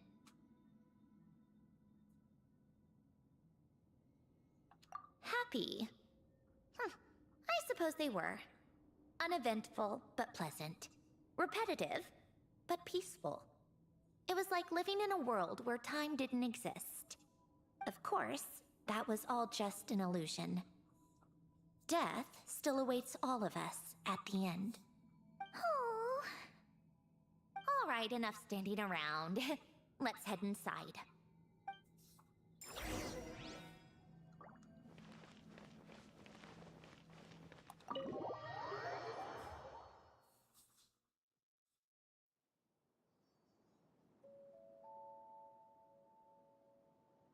Yep, this place is exactly how I left it.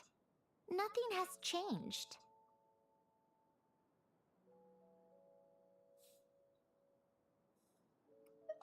What is it? Huh?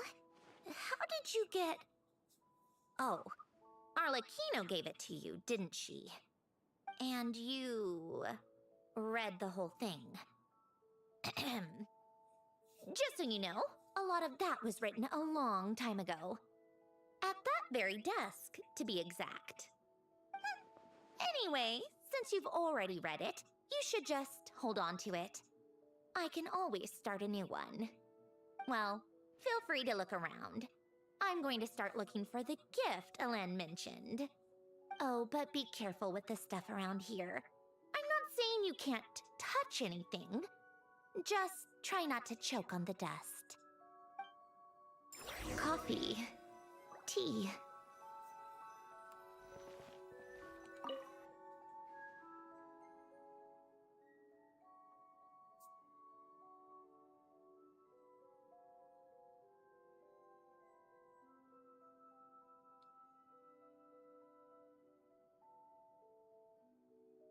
Oh, I played with these when I was little.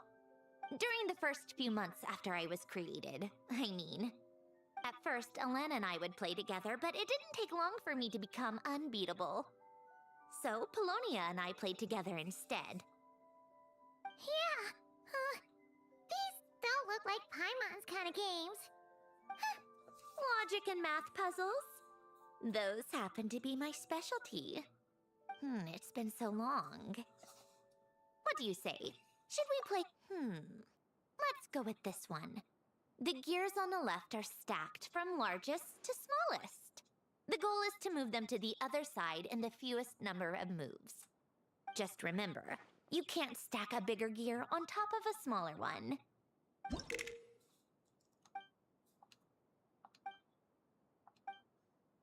Hmm.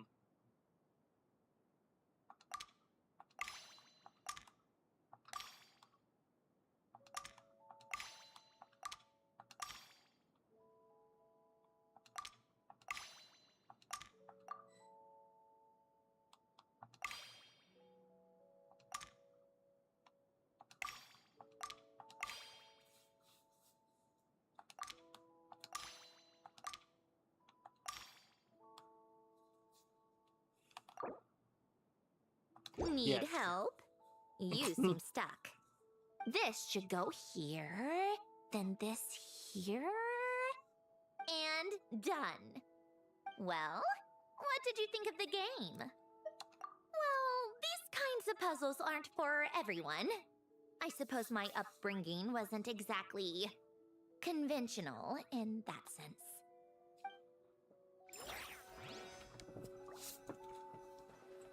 Yeah, no, you can fucking have your stack. Oh, these are some of Alen's drafts from his later years. Just casual doodles, really. And these are just some unimportant letters. I couldn't be bothered to sort through them before I left.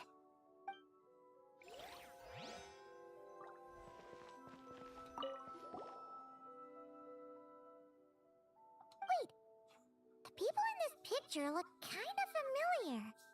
Hmm? Oh, this was taken when Alen and Renee were both still at the Fontaine Research Institute. Before their falling out. In his later years, Alen would often sit by the fireplace and stare at this picture, wearing an expression somewhere between guilt and longing. He said he sometimes regretted not helping his friend when he needed it most, even if just to stop him.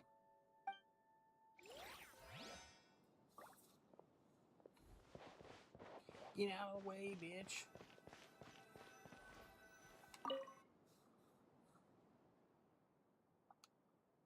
This was Alen's workbench. Later on, of course, it became mine. It's where both Polonia and I were brought to life. Before Alen was bedbound, this is where he would teach me about mechanics. I would sit and listen, chiming in with questions here and there. Later on, when he got too sick, I took over and would work on Polonia here. Wow! This house is filled with so many memories! It's so cozy and charming! You should have seen it in its prime, when people actually lived here. A lit fireplace, a steaming cup of coffee. That's the real deal. You know, we also used to have a mechanical piano that Alen built. Ooh! How chic! Alen never played it much. He probably wasn't able to at that point. But I managed to teach myself. Music theory is essentially math after all. Once you learn the patterns, it's not really that difficult. I loved perusing Alen's collection of classical music. The chords and harmonies felt like individual mathematical puzzles. It was fascinating, so I did some composing as well. But as Alen continued to deteriorate, even the sound of music began to grate on his nerves. So I got rid of the piano. Aww. Back then, I assumed a piano was like an ordinary clothing rack, commonplace in every home and easily replaceable. It was only after I left that I realized how hard a good piano is to find. Ahem. Enough about that. Alen's gift should be just in here. The only things undisturbed before I left were a few of his personal belongings.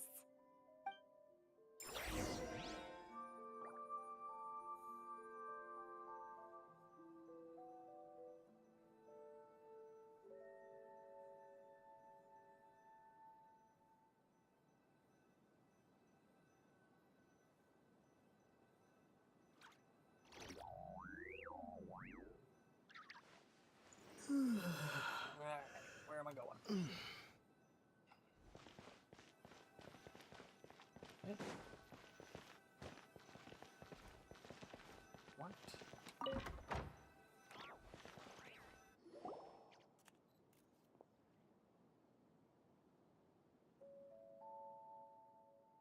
Wait, there's a hidden compartment at the back of this box.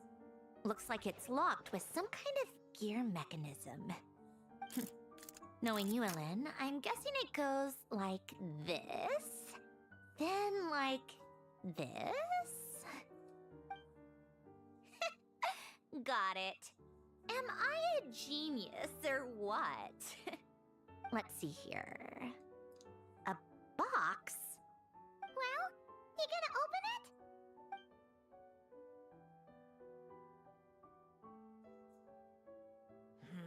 It's heavier than I was expecting. Just how much stuff is in here?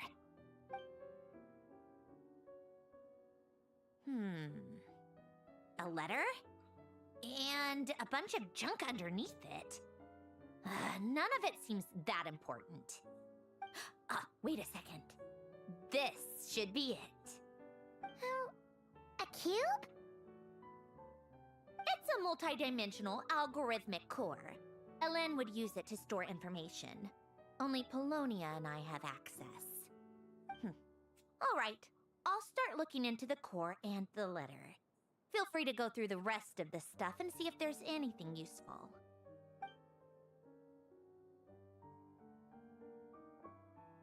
Okay. Hold on. There's another picture in here. This one has writing on the back.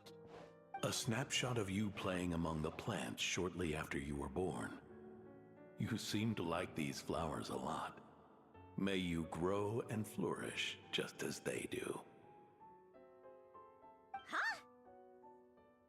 Wow! Look how happy you are in this picture. You've changed a lot since then, huh? What's that supposed to mean?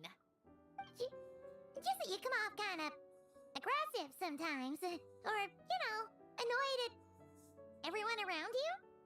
Well then, people should stop being so annoying. It's not like I'm the one with the problem. Of course not. Oh, here's something else. Looks like a piece of paper torn out from somewhere.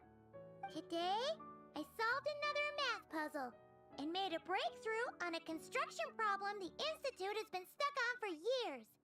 Am I a genius or what? No, wait, that's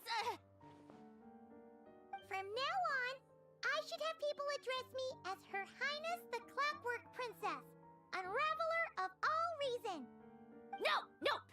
No more of that. I thought I tore this page out. You wrote this? Then how did it get... Wait, there's more writing at the bottom. You seem to have developed a distaste for this particular entry, considering I found it in the trash. I'm sorry, but I could not help but hold on to it. Forgive me. Ellen! Don't be embarrassed. Everyone goes through a phase like that. Nonsense. I wasn't even the one who wrote that. It must have been Polonia.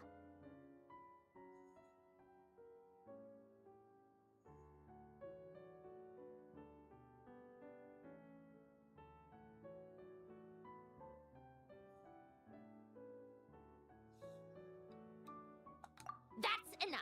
I told you it was Polonia. You know what? We're done with this. No more rifling around in the box.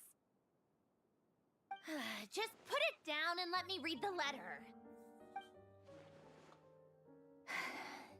To my little clockwork princess.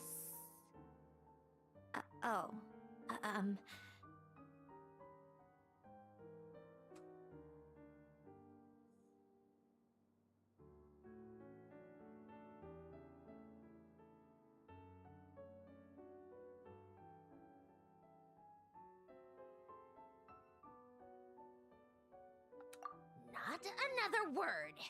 Got that? If you're reading this,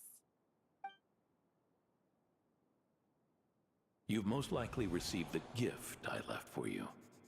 I just hope you didn't stumble across all this while cleaning out my effects or something trivial like that. I once asked if there was something you wished for. Do you remember that? I wonder if time has changed your answer. Regardless, I have another gift. A formula that will allow you to come face to face with the anomaly inside of you. If you even still call her that. Why this gift? To understand that, allow me to wax poetic on the soul once again. I would ask you to stick with me until the end, but I know you will. You always have. I believe a person should be born twice over in their lifetime. First, there's the birth that grants us life. Then, the birth of the soul. It's a matter of transforming the life bestowed upon us into the life we choose for ourselves. And to do that, we must look inward. We must make a conscious choice to define the meaning of our life instead of allowing the happenstance of our existence to pass us by. This is the process of recognizing the soul that lives within us. You are my proudest masterpiece. I told you that long ago. But to me, you have never been a creation or a machine. To me, you're just like the rest of us. You have a heart. In fact, some theories think of the human brain as nothing more than a machine, and thought the product of its computations. So you see, perhaps we're not so different after all. Your inner machinery is just far more advanced than most. No matter how one looks at it, the heart is a complex thing, a place where logic and reason collide with our emotions. Your computational capacity allowed you to become sentient and develop logical reasoning. But it also granted you something that, on the surface, might seem contradictory. Emotion. Emotions and logic often clash with each other, and those instances of discord can accumulate over time. That is the source of what you refer to as the anomalies within you. As you told me once, you've always known what you don't want, yet you've never wished for anything in particular. Similar to how a blind person can feel when a part of their body is in pain without being able to fully visualize its form, such is your relationship with your soul. So, what I leave you now is this: a formula that will allow you to see the shape of your soul. For if you want to protect your heart, you must first be able to recognize it within yourself. Of course. Whether you use it is entirely up to you. You are, and always have been, free to do as you wish. Regardless, whether by my formula or some other means, I trust you will know your heart one day. You always were a fast learner. And the smartest person I've ever known. Ellen. Oh.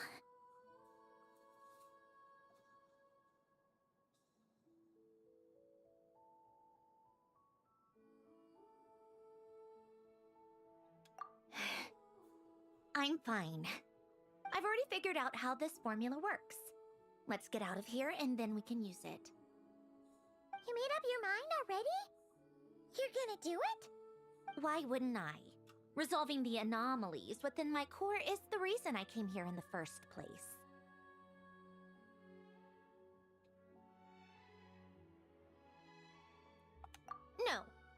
I can do this on my own. But, do you want to watch? What do you mean? I already know what anomaly I need to resolve. Like Alen said, she's an amalgamation of all the times my logic algorithms have clashed with my emotions. And by resolve, you mean that literally? Or... Yes. But if you, let us in like that, wouldn't that mean letting us see a bunch of your, you know, inner thoughts and secrets? If what Alen said is true, then I'm about to be... born anew. Or whatever. This is your chance to be lucky enough to witness it. Besides, you already read my whole diary. When it comes to keeping my innermost thoughts to myself, well, I think that ship has sailed. You're really sure about this? How many times do I have to say it? I finally let you in as, friends, and you want to question it. I'm not gonna offer a second time.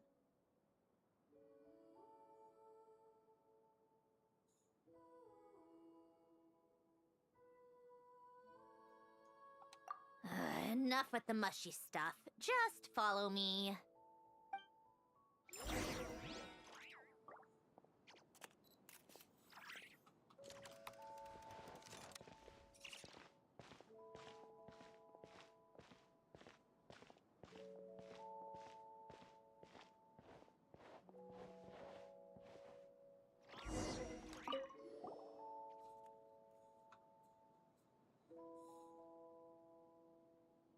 Right.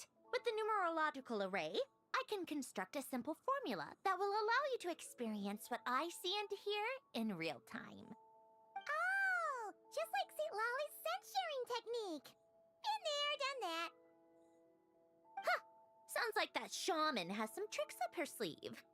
The arcane and the mathematical are both fundamental laws of this world. Being able to achieve a similar result through both isn't surprising. Anyway, let's get this show on the road. But no comments from the peanut gallery, okay? I know I offered, but I still don't want any interruptions.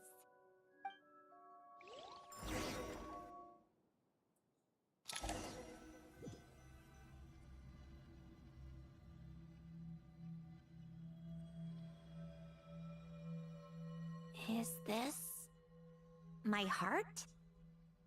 No, it's probably just the result of Alen's formula. A space dedicated to resolving anomalies. Huh. But it looks like the walls are all... mirrors? You made it. About time.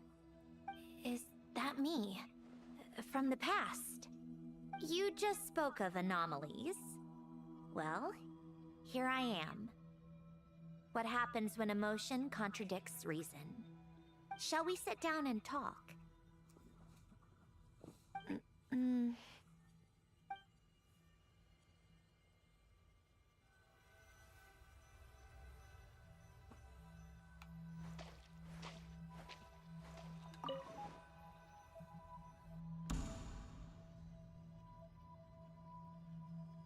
That should do it. Hello? My name is Alain Guillotin. Can you hear me? Brings back memories, doesn't it? The time we spent here. Here. I want you to have this. A notebook?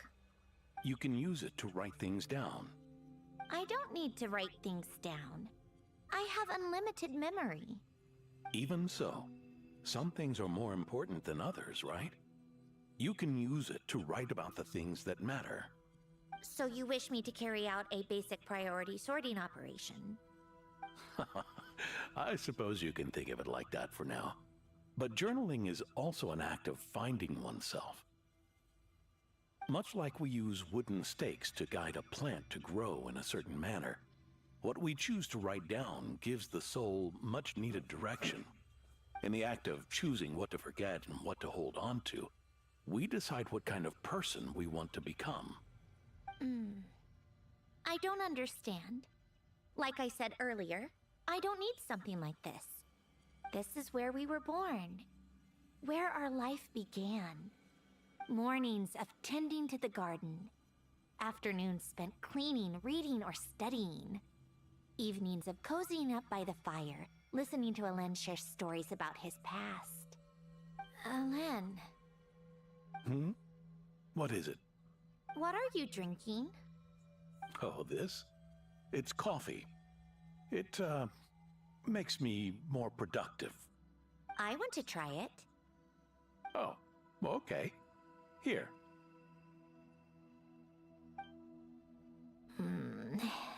Bitter. Speaking of, why did you design me with senses? Taste, smell, touch. Well, I'm not quite sure. It just felt like the right thing to do.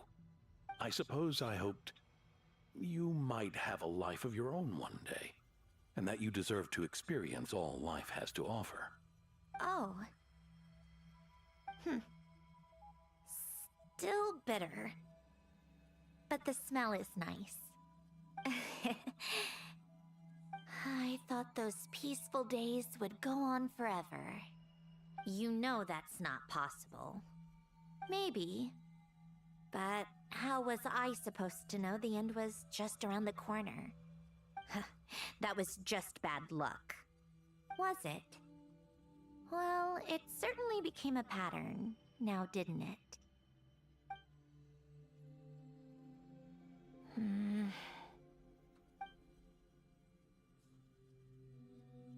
Over time, one of the habits we picked up from Alen was a love of coffee.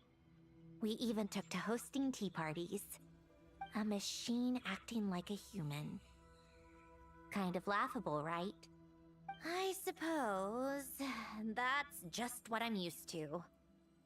Yeah, that's just what we're used to. Hey, this place isn't half bad. Great spot for a party. More and more people seem to be showing up to my tea parties uninvited. Anyone care to explain? Can you blame me? I saw Columbina leading Capitano somewhere, and I had to see what that was about. I had simply asked Columbina where I might find Arlecchino. I have business to discuss with her, and Columbina suggested looking here. Tartaglia and I were unaware that this was a private gathering. Apologies for the intrusion. It won't be for long. Whatever. Just add it to the list of annoying things that have happened today. What's one more? Since you're here, you might as well stay for a cup of tea. See? Told you she wouldn't mind. Much obliged, Sandrone. Well, look who we have here. Good thing I brought extra desserts. This has turned into quite the occasion. Capitano, I was just about to go find you. Pardon the intrusion. Rest assured, I won't sully your gathering with talk of work. We can have our discussion later. Spoken like a true gentleman. A certain unmannered 11th seat could learn a thing or two. You know, you really should start being nicer to me, Rosaline. Or I might just snatch that 8th seat right out from under you. I'd like to see you try. If you're gonna fight, take it outside. The only mess I plan on cleaning up is tea-related. I still don't understand how our quiet afternoon turned into such a crowded gathering. One by one, people just kept barging in. And then, one by one, they left without a word. Yeah, pretty annoying, huh?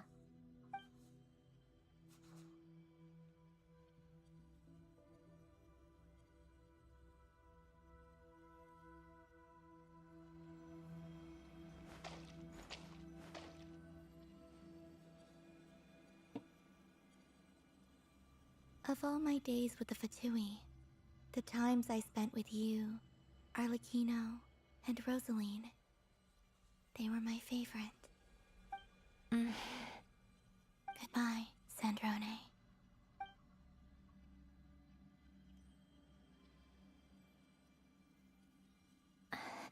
Don't go, Columbina. We should have just said that. Why didn't we? If we had, would the story have had a different ending? She couldn't stay. There was no future for her here. She would have just faded away. You're right. I suppose that's why you call me an anomaly. Every time you make a decision, there's a voice inside your heart. My voice, asking to contradict all logic and reason. Why didn't we make her stay? Is it worse to fight for something just to lose it? Or not to have fought at all? Don't you find it unfair? One by one, we keep losing the things we care about the most. But in the end, whether I want to fight for something or cry over all we've lost, you just push it down and pretend not to hear.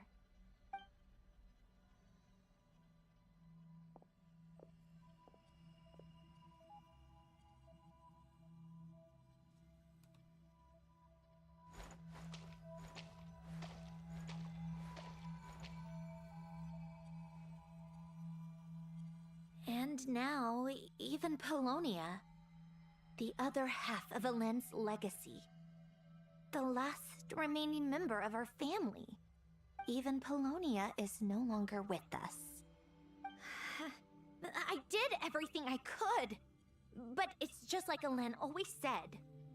Polonia was one of a kind. There was no replicating what he managed to create. Don't you feel like our connection to the past is fading bit by bit?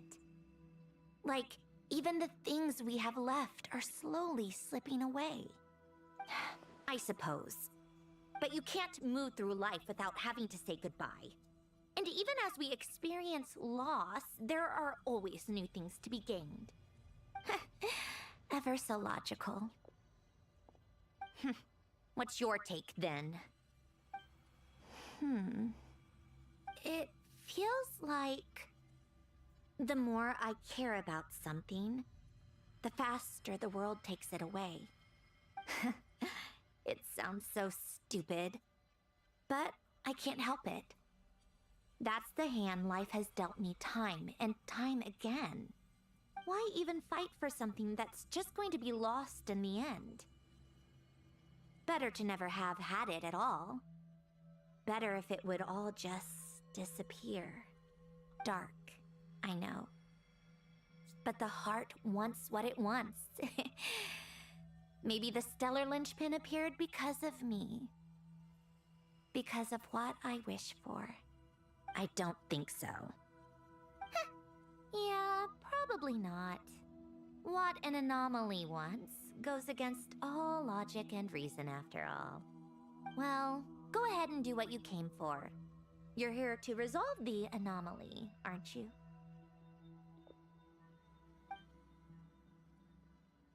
Yes. What's it gonna be? Keeping me imprisoned here like before? Or eliminating me entirely, like debugging a code? That might actually be a mercy. I don't care. I just don't want to experience the pain of loss ever again. Go ahead. I'm ready.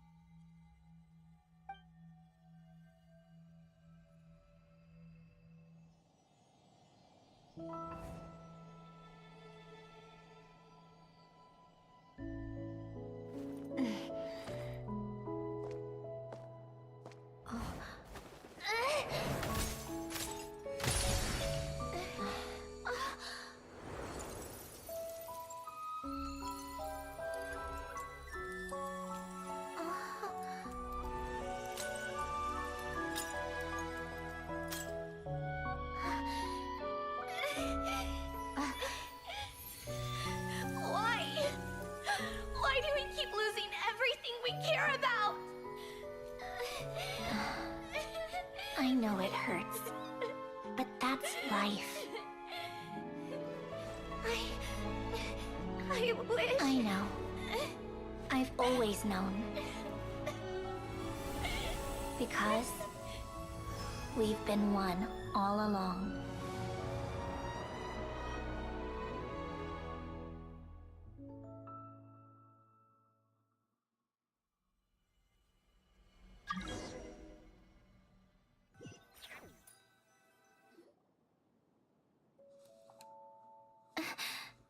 Oh, Sandrone! I'm fine. It's okay to cry, you know. Cry? You've got to be kidding me. Save the comforting for someone who needs the emotional side of my core algorithm. My emotion module has always been fully developed and operational. Ellen tried to tell me that too. I've just chosen to ignore her voice all this time. I suppose. Huh. Come to think of it, it's kind of like the aquarium on the ship. The aquarium? The old me took one look at it and saw something I would inevitably lose. So I stopped putting in the effort. Then, one by one, the fish all swam away, and the place became even more bleak and depressing. Pretty pathetic, right?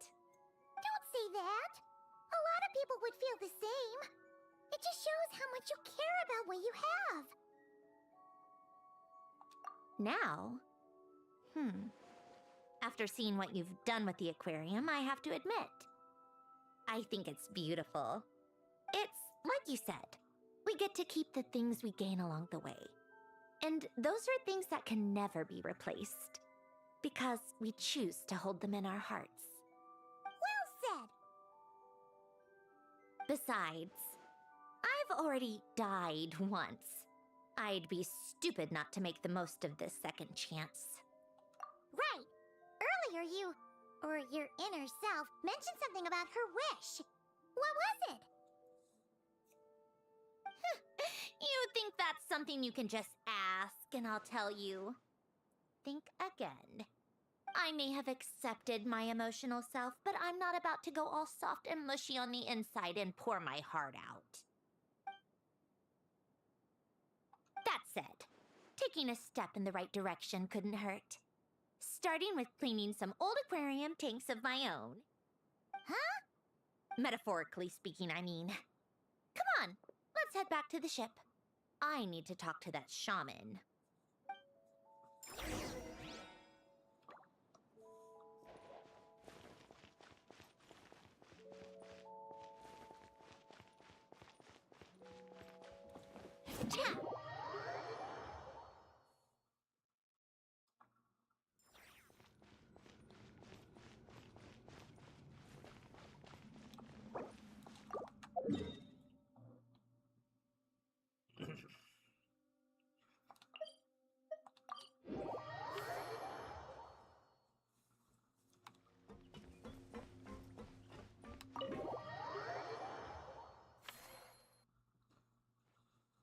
Huh?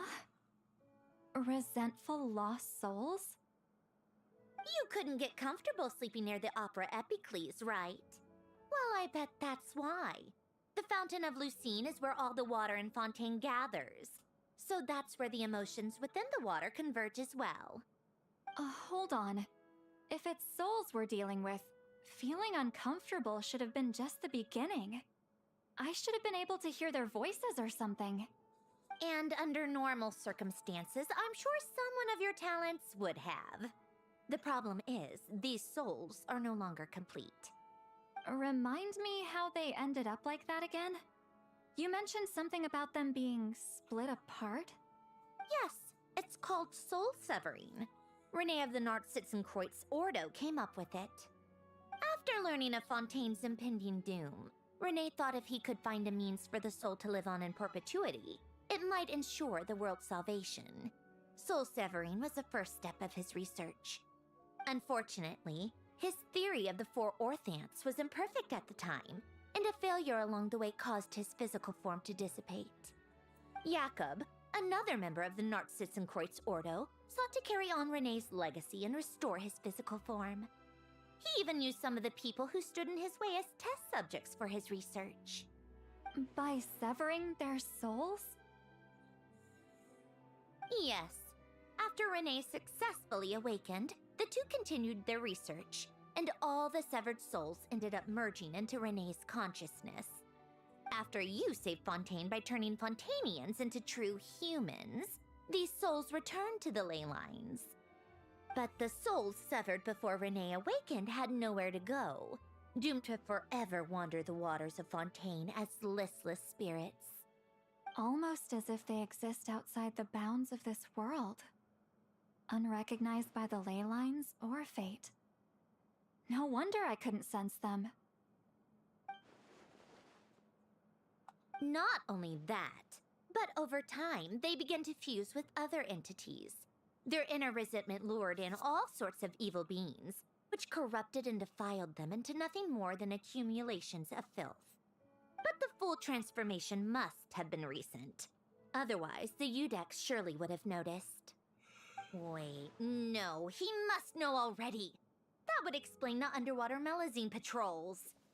No wonder I kept running into officers from the Mara Chaussee Phantom earlier. In that case, let's go find Nervalette and we can sort it out together. No, not just yet. Why not? For one, the diplomatic castle alone would be a nightmare. Even though I haven't reported back to Snezhnaya yet, I'm not planning to leave the Fatui anytime soon. Besides, with me here, success is a done deal. Involving other people would just complicate things. All I need is for Miss Lolly to help pinpoint the location of this monstrosity. Think you can do it? With my eyes closed. This is what I do. I'm a lot better at it than manning a desk, at least. But, how exactly do you plan on resolving this soul stuff? Even to me, there's no obvious answer. Seems pretty complicated, all things considered. Just trust me. I have the perfect solution. Oh, alright. If you're that confident, we'll follow your lead. Why the sudden interest in helping Fontaine with this, Androne? You never knew Renee and the others, right? No, I didn't. Well, And let me you're move on, right. 'cause I gotta go to the This bathroom real quick. problem has nothing to do with And I want to me. do some other stuff. I wouldn't get within 10 feet of the Nartschitzenkreuz Ordo or its members. But, in his later years, Elen told me he regretted not helping his best friend when he needed it the most. He also felt sorry towards Marianne for being too lost in his mechanical research to look after her properly. If he were still with us, I think he'd do the same. He might have a few choice words to say about it, but even after everything, he wouldn't leave his friend's mess for someone else to clean up. Friends shouldn't hold grudges or leave behind regrets. Fixing what happened between him and Renee was one of his greatest wishes. All I'm doing is fulfilling it in his stead. You know, you really do seem a little different now. You mean everything that just happened wasn't for nothing? Why, thank you for pointing out the obvious, Paimon. Just washing off the grime of the past. Turns out, a lot can build up after being ignored for so long.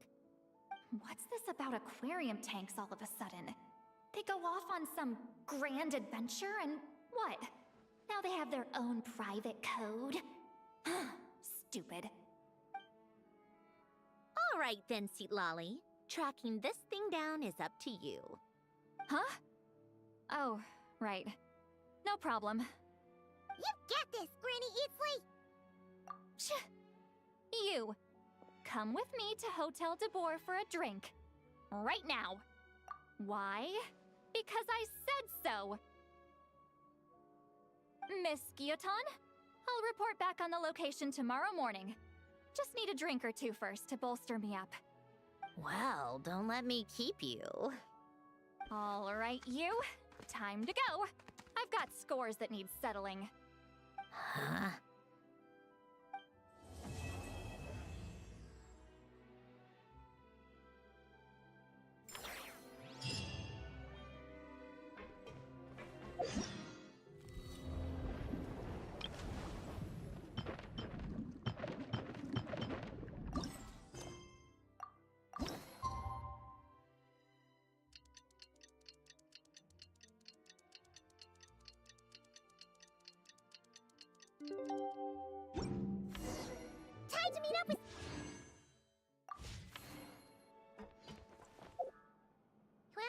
should know soon.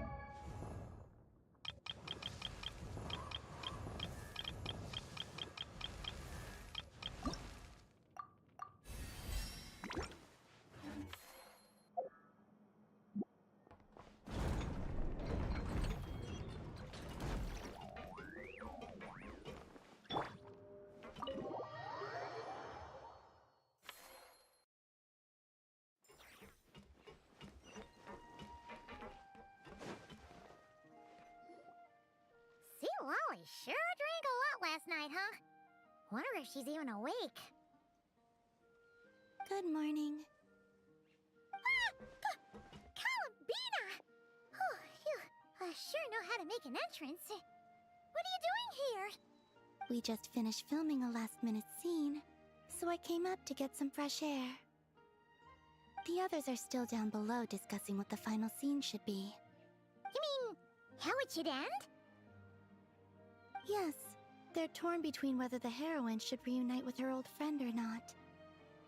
Ah, because the whole point is that she came to her friend's homeland to search for her, right? Oh, Paimon almost forgot the plot! Yes.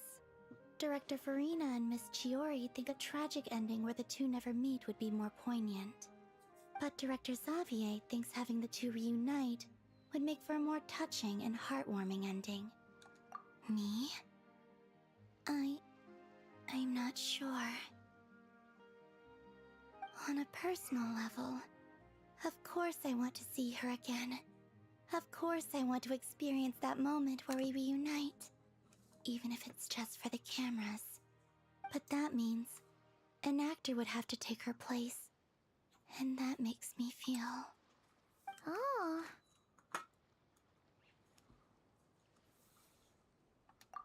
Huh?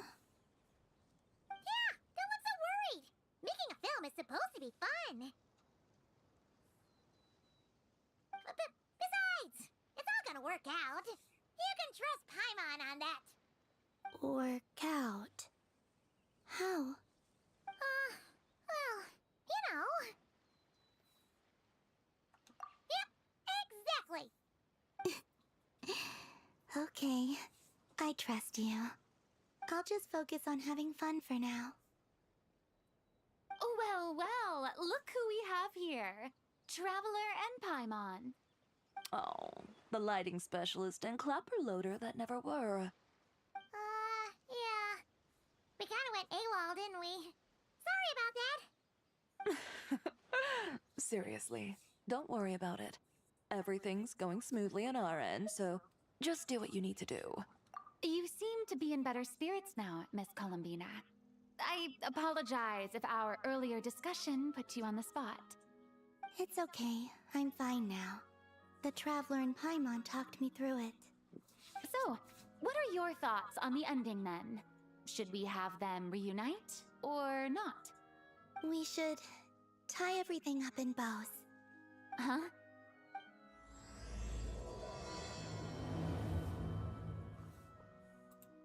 Oh, yeah, my mic's unmuted.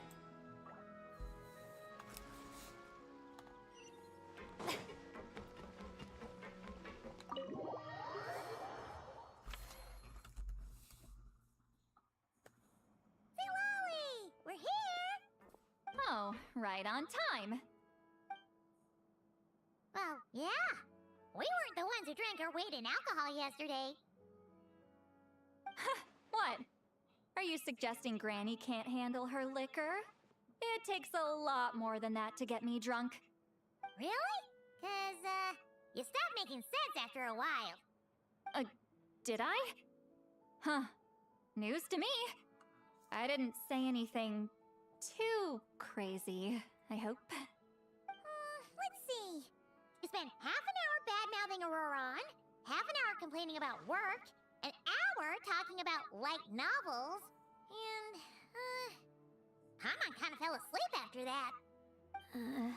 Are they gone? Oh, the crew? Yeah, we bumped into them on the deck, but they just left. Wait, but now that everything with your core is sorted out, what's stopping you from seeing Columbina? She misses you a lot. I just want to deal with this mess first. Besides, this is a perfect chance to make her jump for once. I have to plan it out more. But enough about that. Were you able to pinpoint the location of our target? Of course! When Granny Eatsley promises something, she delivers. Great, let's see. The Morte region. Oh, wait, this is the Tower of Gestalt. The place the souls were severed. Is that the source of the resentment? Or is it the Narcissus Kreuz Ordo in general? Let me come with. This thing's movement isn't fixed. If it's not at this location when we get there, I can use a ritual to summon it. You've already gone to more than enough trouble. I don't mind. These old bones have nothing better to do anyway. Summoning a spirit isn't going to do me in. Besides, if I don't go, they'll just have more inside jokes I can't join in on. All right then. I appreciate it. Ha! There's no time to lose! Let's head out!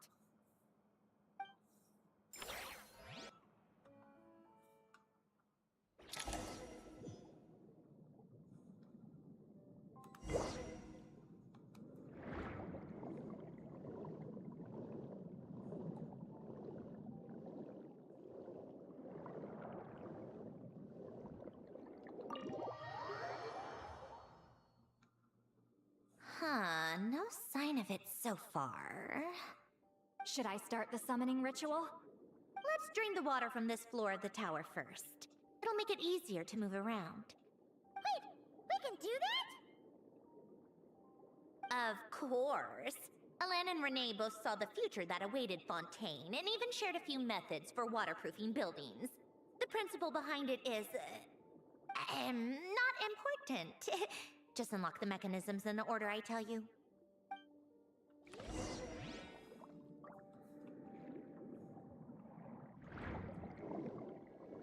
Nope.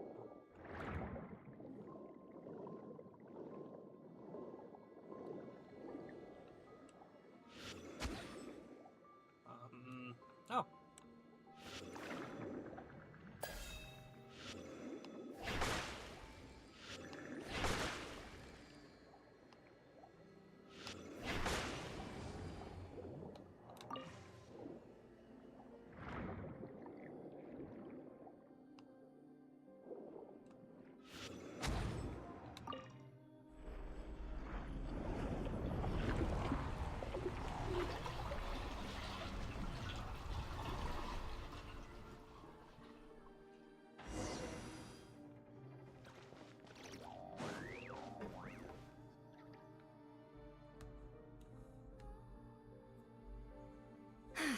Ready?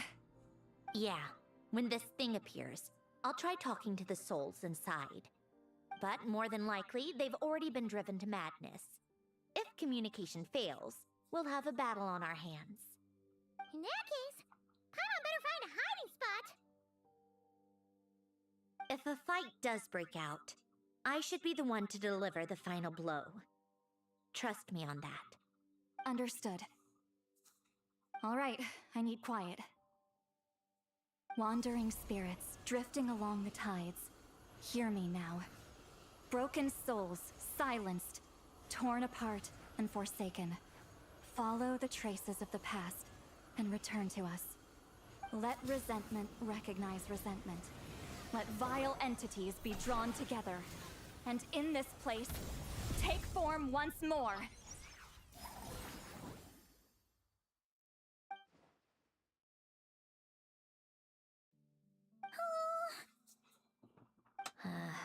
What now? Is that it? This is exactly why I deal in math, not magic. How are we supposed to know what stage the spell is at? It's like there's no logic to speak of. Mechanical science is so much easier to...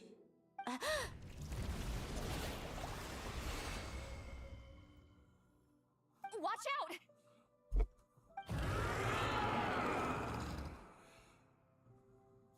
Hey, you! Or whoever's inside of you. I need you to listen to me. I'm a descendant of Fontaine's Lord Artificer, Hélène Guillotin. I I can make you whole again and return you to the ley lines. You just need to work with me here.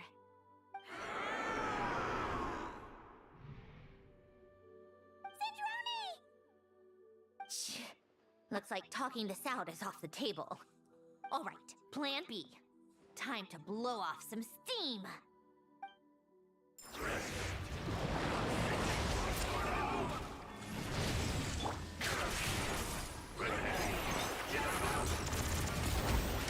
You're cursing out the wrong person!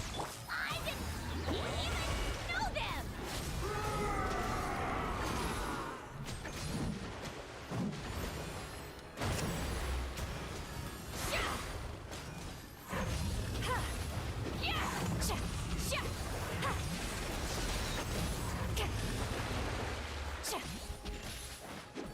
Show no mercy. Keep lolling. He's Papa. Get him.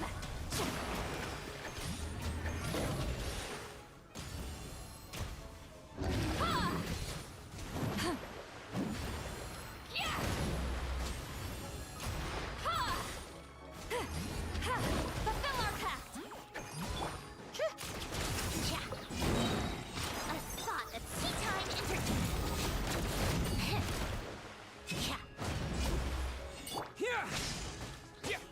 Take a break. How tiresome. Come on, keep up.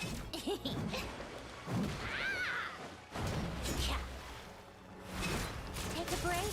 Pick up the pace. Get to work. Suffer the wrath of Easley.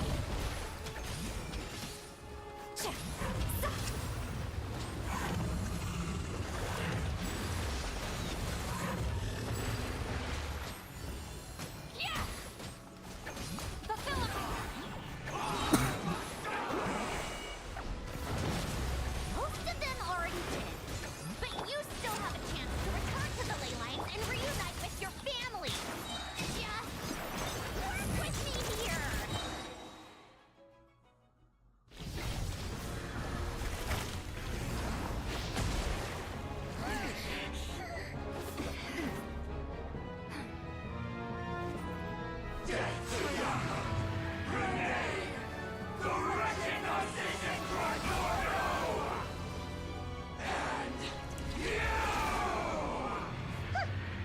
I told you I'm not like them.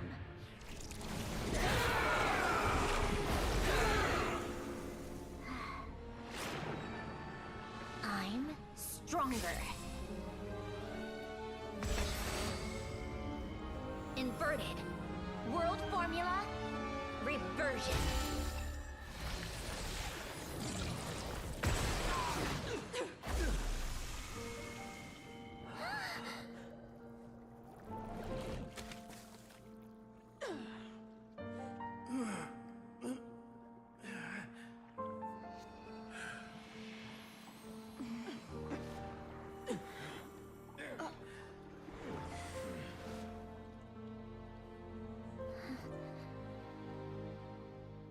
Be at peace among the tides. Lost souls.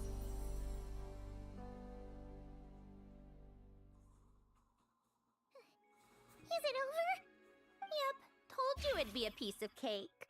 I like the pre-rendered How did cutscenes you a do lot. that back there? That creature was nothing special. Add a bunch of souls with nowhere to go, a touch of malicious energy, a few impurities, and a whole lot of resentment. And that's what you get.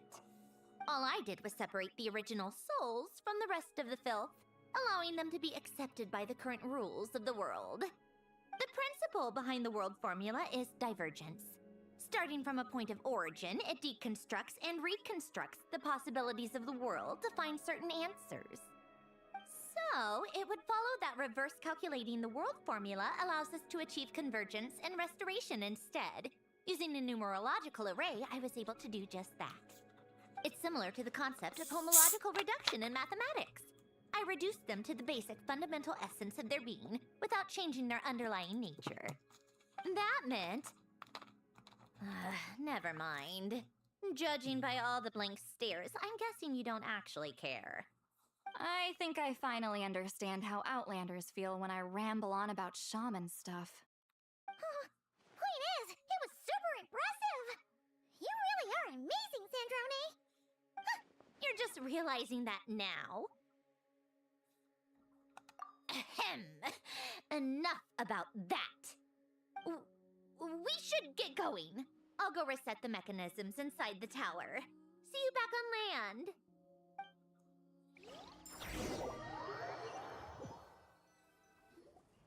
Well, that's one old mess for the books.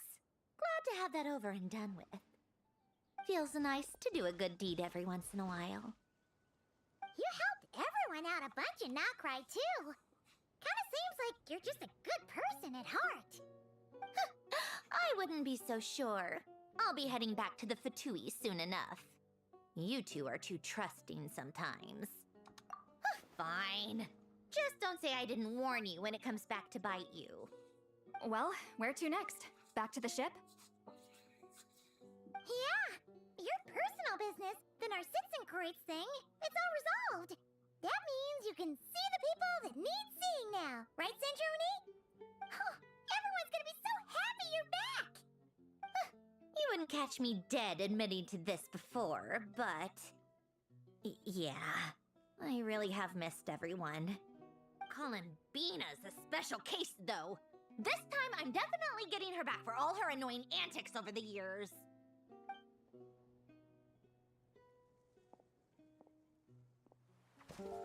She'll sense me coming from a mile off. How am I gonna...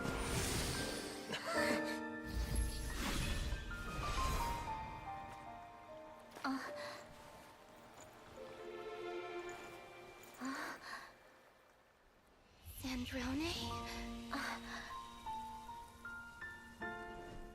Is it really you?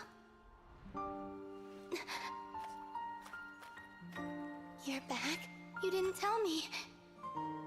You avoided me. Why?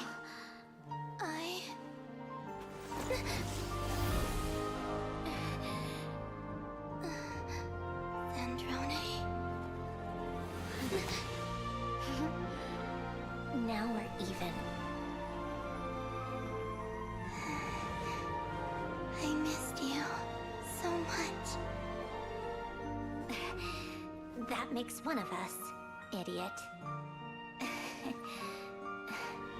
I'm here, Columbina.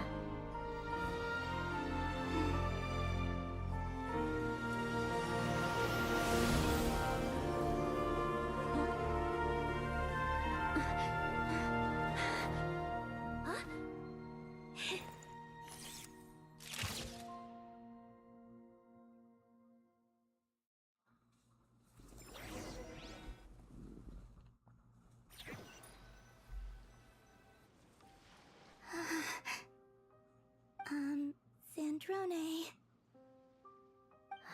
Don't ruin the moment. Or I'll start thinking about how you teleported me to a random location after I explicitly told you to stop doing that. And scene! Bravo! Bravo! We got it! This is exactly the ending I was hoping for. Huh? Where did you just go, Miss Columbina?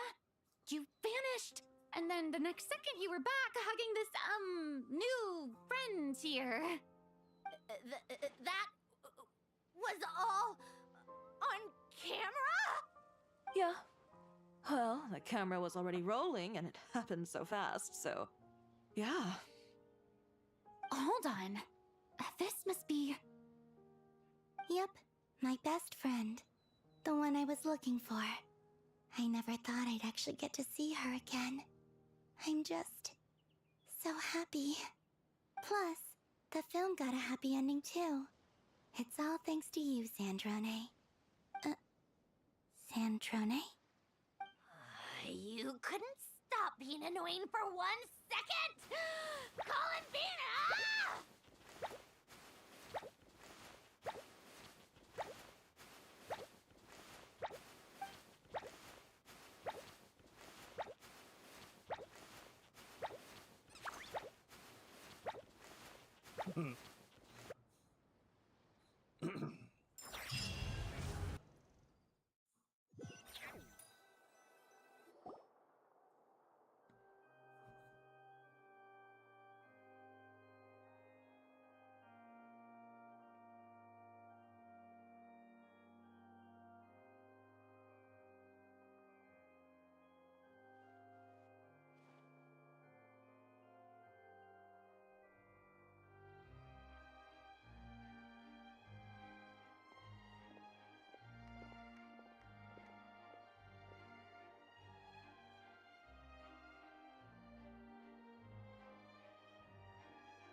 invested.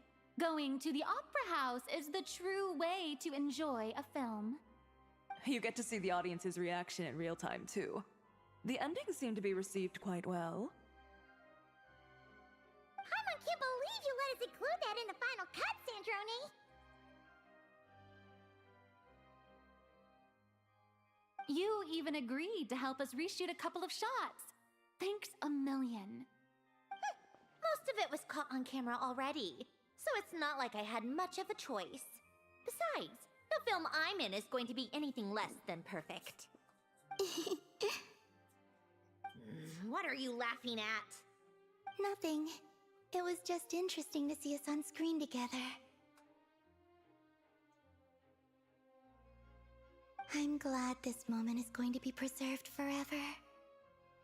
It'd be cool if we got these posters to put in our Just a pity we didn't teapot. take home the Farina Award this time around. Well, artistic films can rarely compete with commercial ones.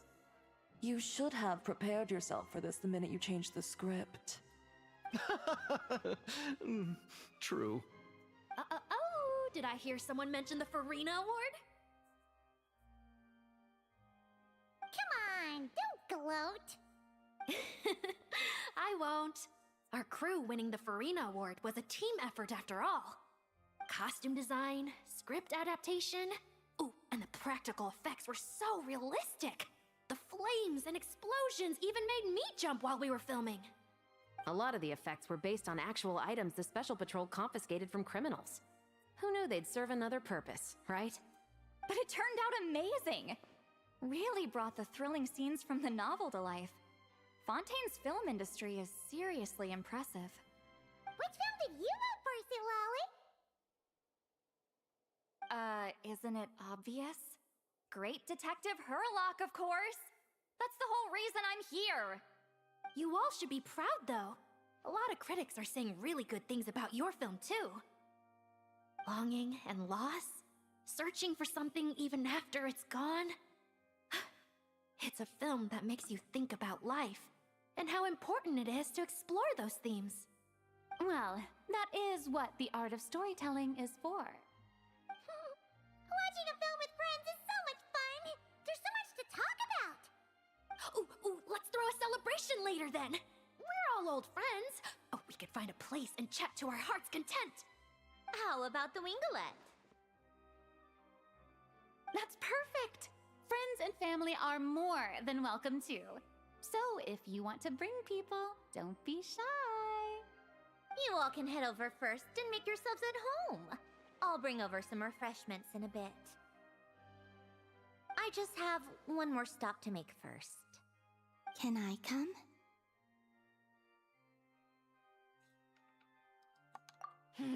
Fine. Not like you'd listen if I tried to stop you.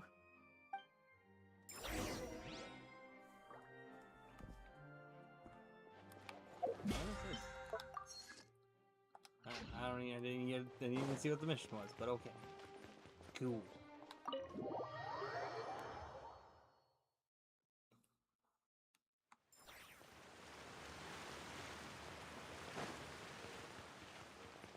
Nope.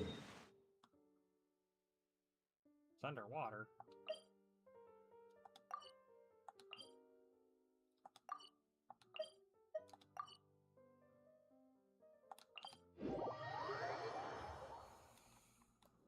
You know, I'm almost certain it's gonna be where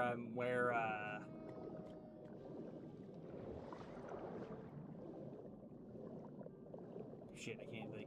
All I know is that I'll be really upset if I don't unlock the Charlotte outfit from doing just the story stuff.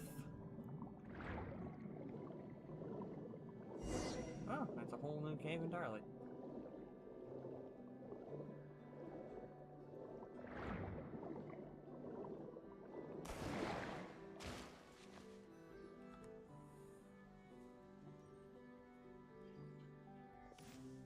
Wait! Is this? Yes. Here lies Lord Artificer, Elaine Gaeltan. This is his grave. Oh.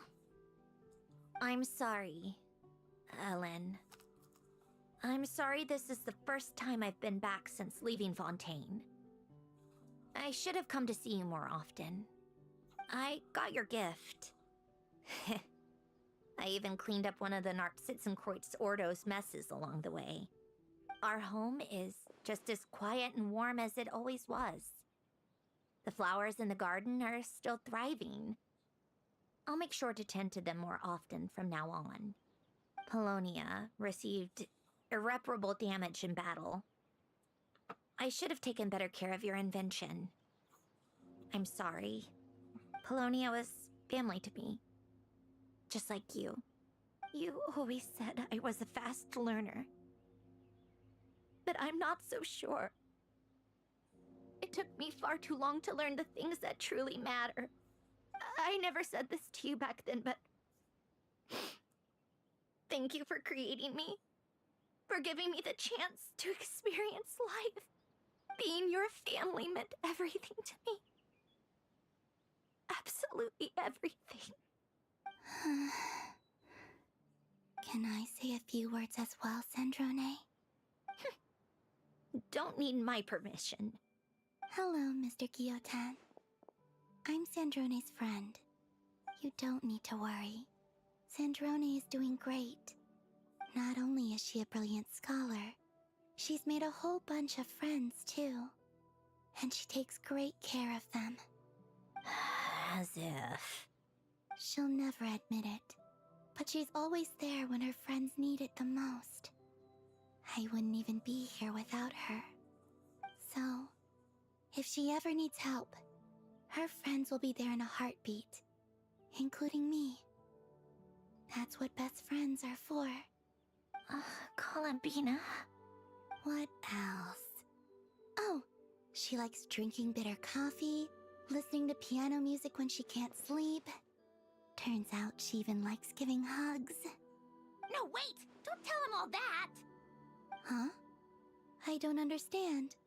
I didn't think you'd want to hide things from him. Well, yeah. But there are still things I don't want to say. Okay. I'll come by myself and tell him for you then. That's not what I meant! Alright. Enough with the speeches. If no one has anything else to add, let's just leave it there. Should we say a few words too? Oh, great idea!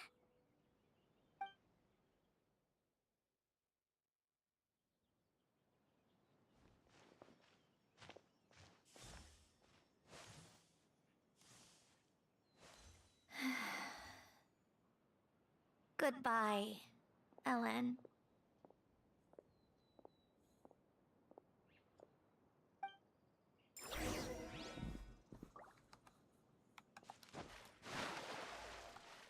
Yeah, no, I'm not swimming all the way back over there. My mic isn't muted, right? Okay, good, it's not.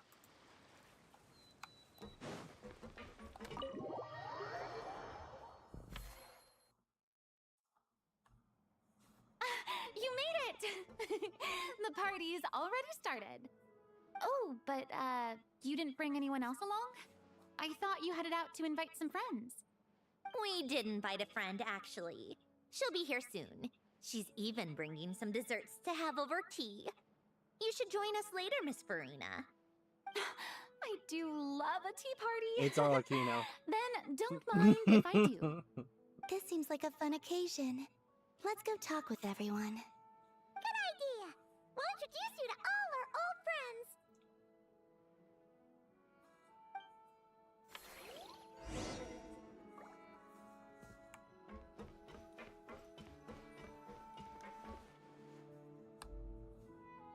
Granny Eatsley, you're really not going to let us borrow these cute little stuffed toys for our magic show? First of all, Seat Lalin and Eats Papa are Chi-Chi meal. They have inauspicious stars sealed within them, and they're my helpers, not toys. But the Grin Malkin Cat and Boggle Cat box are Linny and Lynette's helpers. And they still make good partners on stage. Agreed. We've never had a Chi-Chi meal pop out of our hats before. It would be quite the surprise. I think the audience would love it. If this was the Masters of the Night Wind, these kids wouldn't have even had the guts to say my name, let alone pester me like this. I'm terrible at dealing with requests like this. Oh, Traveler, quick, save me! You think you're so funny. Lady Sandrone. Lady Columbina. Hello. Don't look at me like that. I don't have any mechanisms for you to break. Don't be fooled by my sister's demeanor, Lady Sandrone. She's just as delighted as the rest of us to have you back. Well, I suppose when I'm not so busy, I could find some time when Arlecchino is around and bring over a few gifts to the House of the Hearth. You're too kind, Lady Sandrone. I'm sure just your visit alone would make Father more than happy. I just need to borrow them for a bit.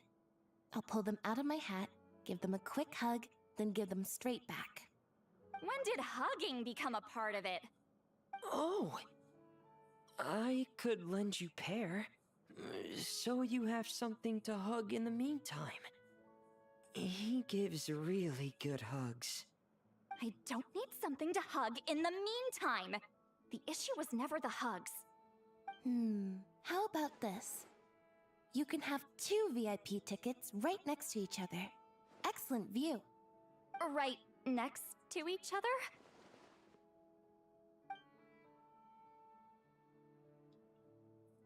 Yep, super quiet. No one will bother you. I'm sure you'll have a great time. Fine. I hope there's actually a follow-up on that. That that's not just some bullshit that they just threw in there.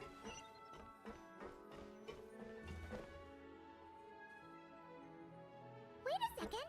Mr. Baptiste and Veronique! You're here! Friends of yours? Veronique is the prop manager for Musketeer Pictures, and Mr. Baptiste is the author of The Two Musketeers. Yeah, former prop manager. Now we're just 2 criminals serving our time. Thanks to Duke Risley and Nurse Sijwin looking out for us. Not too bad, actually. You make it sound like I'm giving you special treatment. I just think the method of justice you chose to pursue is one people can respect. You are far too modest, Your Grace. The only reason we were even able to come to the surface for the festival is because you fought for it.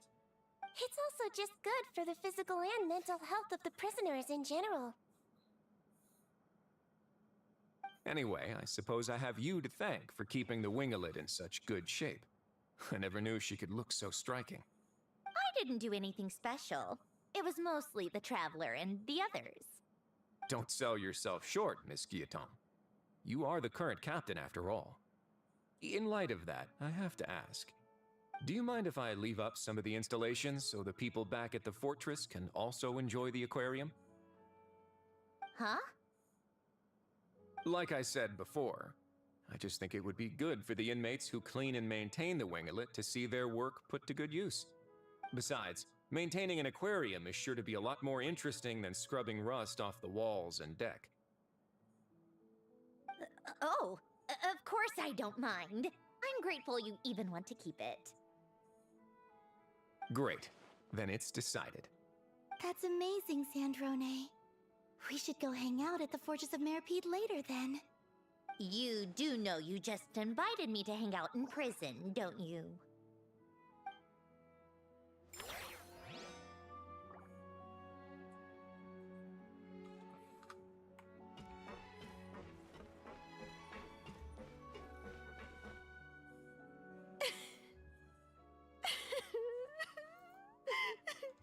What a dream come true! For once, it all worked out!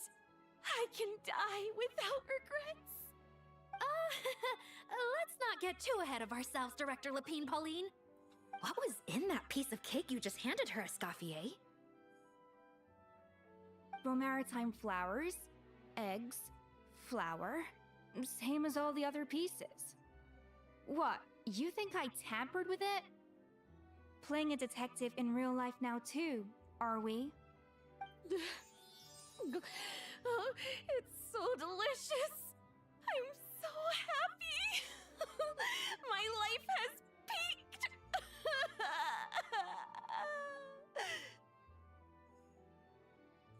Miss Lapine Pauline, look who I brought! Master! Wait, what happened to your face? Why are you crying? Never mind my face. Here, let me introduce you. This is Miss Charlotte and Miss Escoffier. Things are sounding lively over here. Oh, look who it is! Perfect timing. I was so busy with the shoot, I feel like we barely got to talk.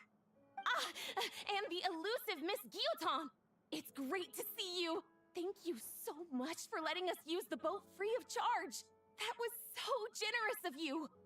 Oh, right. Introductions.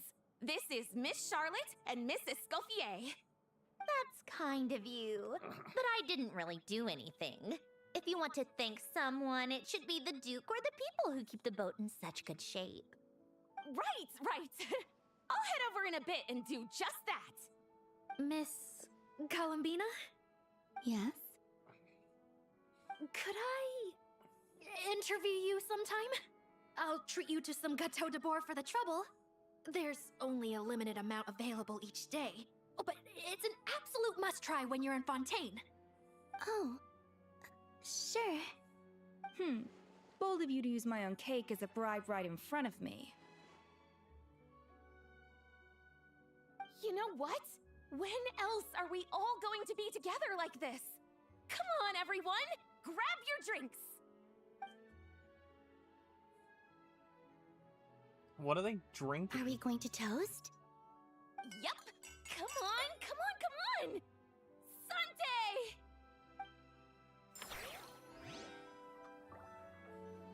That looked like they just had loose corn in their cups.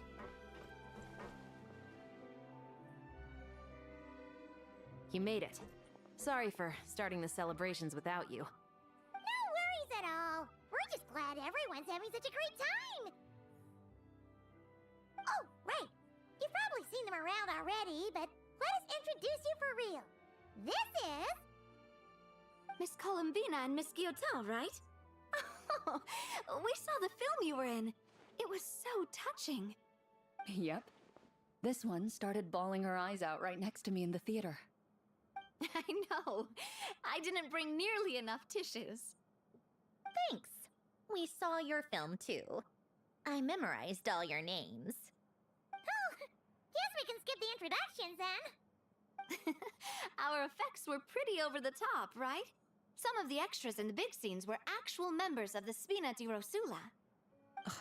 So basically, your contribution was creating realistic-looking chaos. That wasn't the only realistic aspect. Miss Chevreuse and Miss Emily were also kind enough to lend their expertise on criminal investigations and forensics. Oh, it was nothing. I was just honored to take part and help out. Wow! No wonder your film turned out so good. You basically had an expert in every field. Talk about a stacked crew. Oh, speaking of, want to join in on a round of tabletop troupe later, Miss Columbina and Miss Guillotin? I mean, what better place for a party than a party? Here we go again. That sounds interesting. Yes! Persuasion successful! What about you, Miss Guillotin? I guess one round couldn't hurt. Critical success!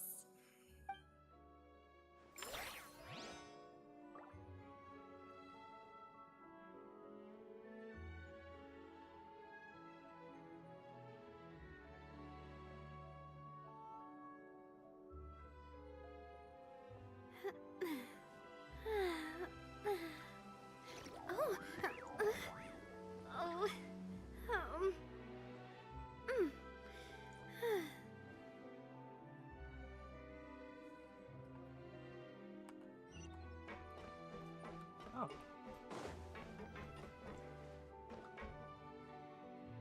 Oh. I like that animation. You're relaxed! You came to the celebration too! Yes. I can only hope my presence does not make anyone ill at ease.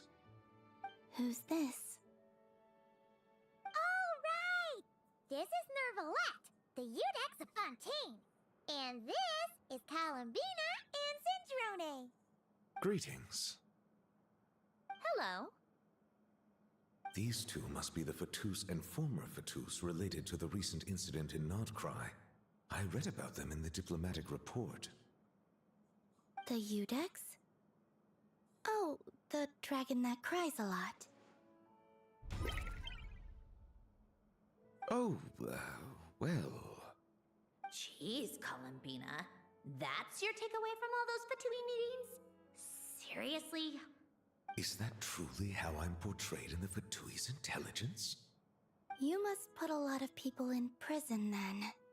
Well, it would be more accurate to say I pass judgment on their crimes. All trials in Fontaine strive for fairness and justice, so as to avoid imprisoning the innocent. So, only the people who deserve it get sent to prison. Well, deserve is quite a subjective metric, is it not? At the very least, I can promise that in every trial over which I preside, I make every effort to deliver a fair verdict.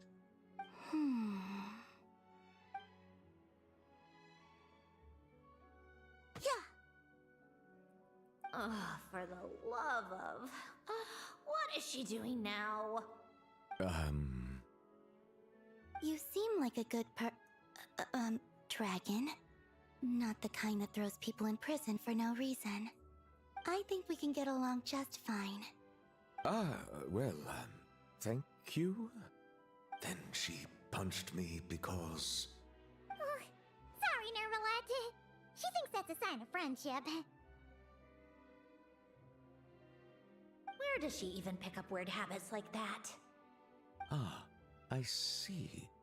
I believe I have observed people on the streets of Fontaine expressing affection in a similar manner. I suppose I now know what it feels like. Yes. Quite, abrupt. You know, these two are surprisingly alike. Oh, looks like Arlecchino's here. Come on, Columbina. Let's go have ourselves a tea party. I was totally waiting for Nouvelette to punch Columbine on the arm. To mirror the motion back. It's been quite some time since the three of us gathered to drink tea like this. Yes, but your tea is as good as ever, Sandrone. Of course it is. The pastries you brought aren't half bad either, Arlecchino. I'm glad to hear it. Are they to your liking, Miss Farina? If I remember correctly, this particular cake is your favorite. Yes, thank you. The tea and pastries are absolutely delicious. I can't believe I'm casually sipping tea with 3 harbingers. Or are some of them former harbingers? Who knows? Due to diplomatic reasons at the time, our last tea party was rather tense. Wasn't it, Miss Farina? You have my apologies. But this is simply a casual gathering of close friends. So I do hope you can relax and enjoy yourself. Of course! I appreciate the hospitality, in both cases. Next time, let me be the one to treat all of you. I'm sure we'd all be delighted to have you join us more often. The same goes for you two. Of course we should do this again! We've all been through thick and thin together by this point. This is nice, Sandrone. It reminds me of the happy times back in Snezhnaya, when things were so lively. Yeah. To be honest, I never thought these gatherings would feel this lively ever again. Well, I think I speak for all of us when I say we're truly glad you're back, Sandrone. Me too. I've realized that holding on to what matters doesn't just mean protecting what you already have. By reaching out and striving for something new, you can gain much more than you think. No, that certainly doesn't sound like something the old you would say. Well, I'm only going to say it once, so don't get used to it. Who knows? Perhaps your tea parties will only get livelier from here on out. Once you return to the Fatui, we'll have more opportunities to keep in touch in any case. I want to spend more time together too. But I don't want to go back to the Fatui. Well, Notcry isn't too far from Snezhnograd. It shouldn't be hard to find a place where we can all get together. Oh, and then I can sing for you. Or put on some of your favorite music. Just like the old days. Speaking of music, I spotted a mechanical piano below deck. Is it yours, Miss Guillotin? Yes. Reclaimed, I suppose you could say. Why don't you play something for us? Huh? In front of all these people? Yes, why not? You play so well. Yeah, come on! Just a little, please? For the love of... Fine! One piece, and that's it.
Musketeer pictures!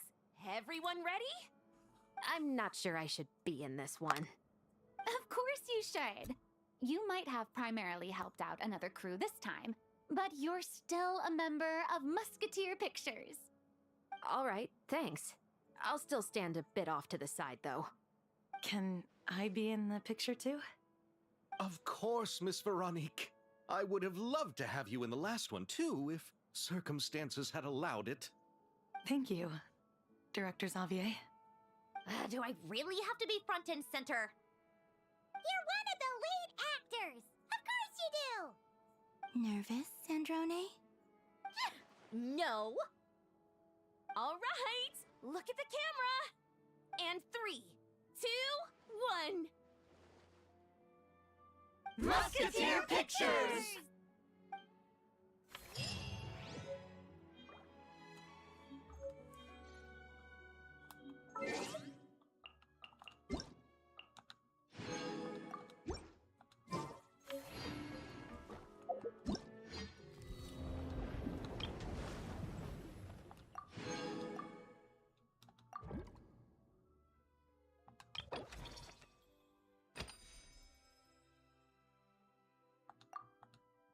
Well, how do I get the popularity thing?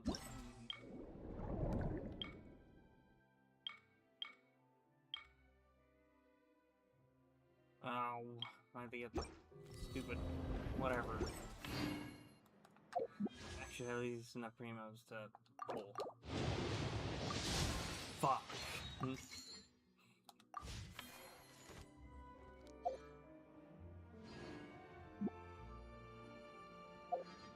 Alright, well, let's see. Let me go, dump some. Where is...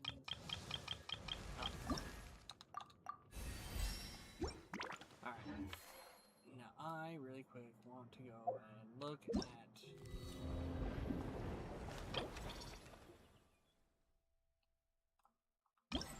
I want to see what the outfit looks like.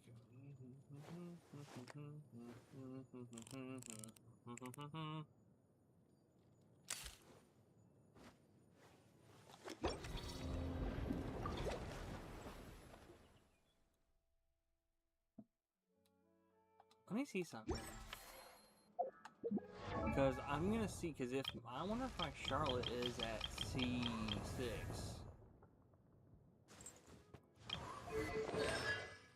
Okay, so if I get the Charlotte, it'll put. Okay. Put her at C6. I don't want to do all that though. I did not enjoy that aquarium game stuff. You know what?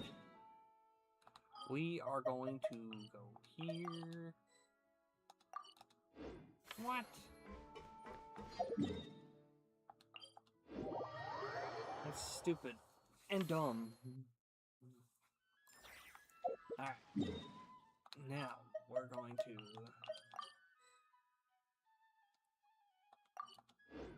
What do you mean in my current state?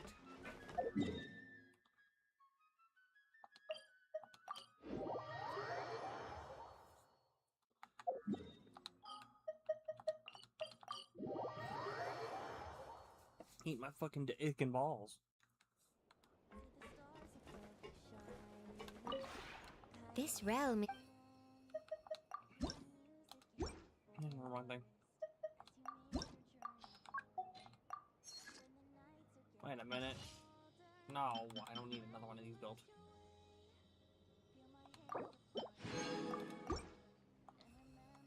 If you ever have.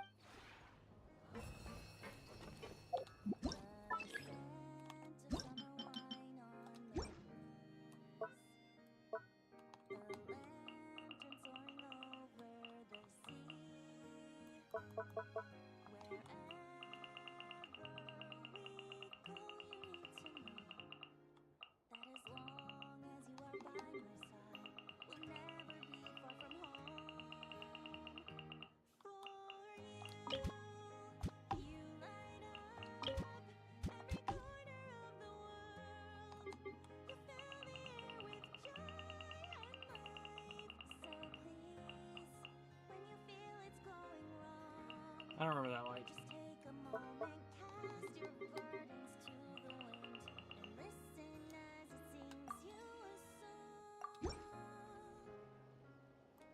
I'm gonna fast travel over there so I can get a better look at those things, see what I just put down.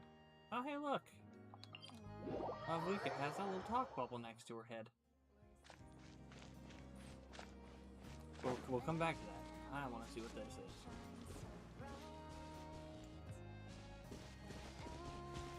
Oh yeah. The exact thing I was hoping there'd be. And there's 12.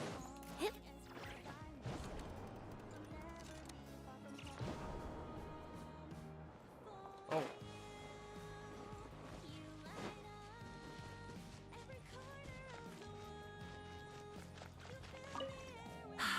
This place is great. I hope Natlan enjoy. It's great. It feels like a vacation spot, almost like the people of the springs. Before I became Pyro Archon, I went to the hot springs all the time. It's the perfect place to unwind and meet people from all walks of life, Outlanders included. But that kind of free time is few and far between these days. I actually prefer to keep busy. Let me put it this way. I'm sure you've invited many friends here in the past, and like me, they've probably walked away with a very positive impression of this place. From the environment to the decorations, you planned out everything down to the smallest detail. Behind everything we see here lies a tremendous amount of work. And you do that work because this is your home, right? Collecting ingredients, crafting furnishings, and planning the layout and design. I'm sure all of that kept you very busy. Exactly. That's how I feel about Natlan. And it wasn't very Some bear their fulfilling. responsibilities like a burden, You can see that out of a sense of with the identity exception or of this obligation. right here, I did But not I put in have the a work. vision, and that is what drives me forward. The role of Pyro Archon simply makes it easier for me to fulfill that vision. That comes as no surprise to me. You're someone with a clear set of morals. Through all the trials and tribulations, your resolve never wavered. That conviction is one of the key qualities of a leader.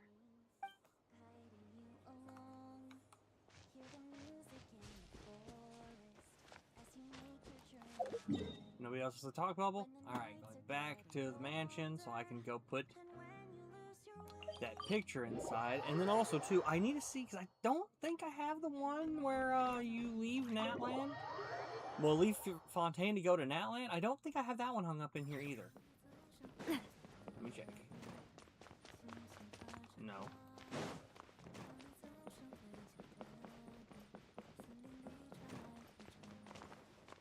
No.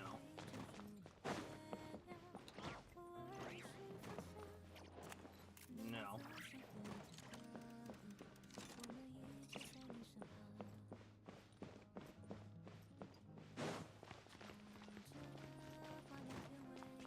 No.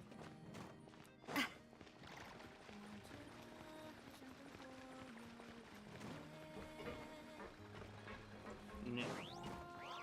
Ah.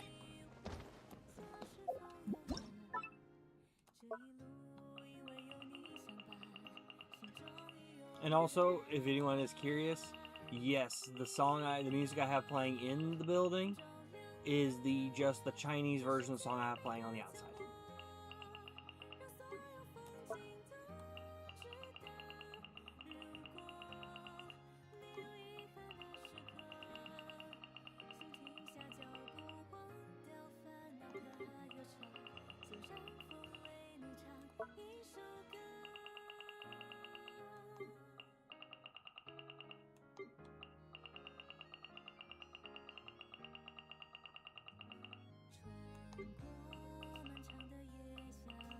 You know, these I really should put up in here and stuff like that.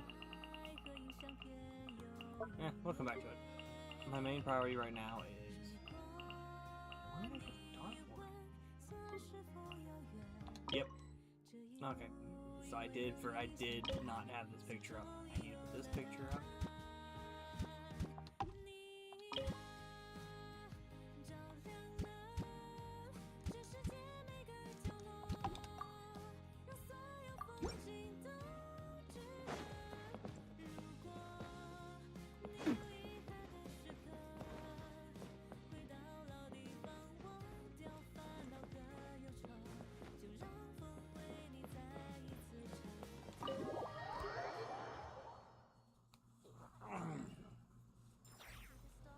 Alright, well, I'm gonna go ahead and go do my, I'm gonna go ahead and switch to my BRB screen, go to my Duolingo, and then I'm gonna pick someone to raid.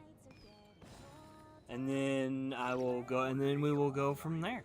So, give me just a moment to flip to my BRB screen. Where is my, here it is. And I'll be back.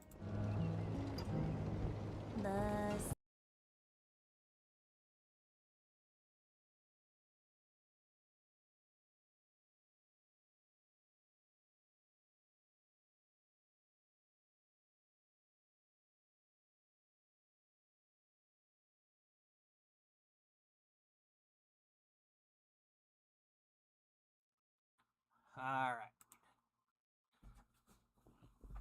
It's really gonna have any time, so I gotta turn on my light so I can actually fucking see my keyboard.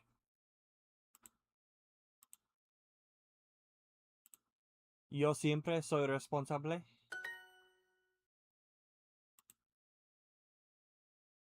Ella es una persona. Okay, see, that's what gets me fucked up, is the...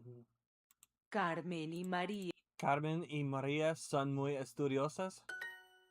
Tus amigos son guapos. Hold on. No. Tus amigos son guapos. Esas estudiantes no son perezosas. Esas estudiantes no son perezosas. Mi hermana es muy estudiosa. Mi hermana es muy estudiosa.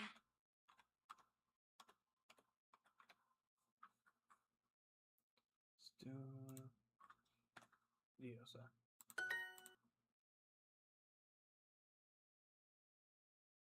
Estos zapatos son negros.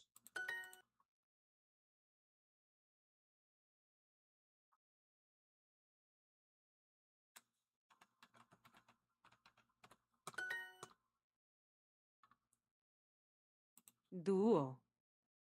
No. No. Es. No. No, I think it's this one. Perezoso.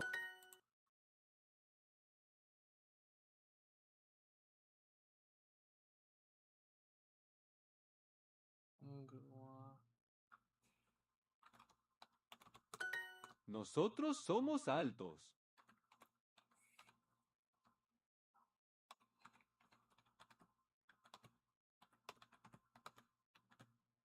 Hold on, did it say almos or altos?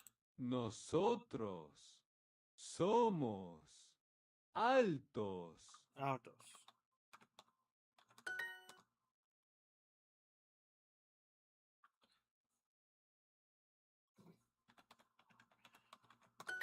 Mi novio es muy simpático.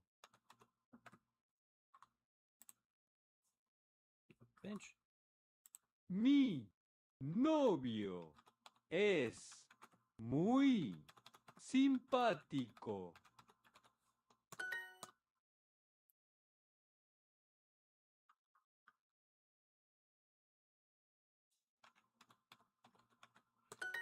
Mis hermanos son inteligentes. Mis hermanos son inteligentes. Okay, hold on, I gotta do that one more time. Mis hermanos son inteligentes. This is the okay. It's the fucking. I'm copying that because I know the problem I have is the fucking typo, and I'm gonna cheat. Ella es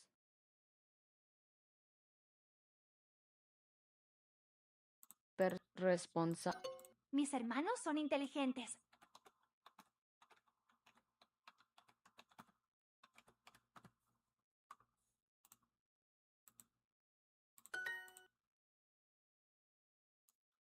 Ella es una persona responsable.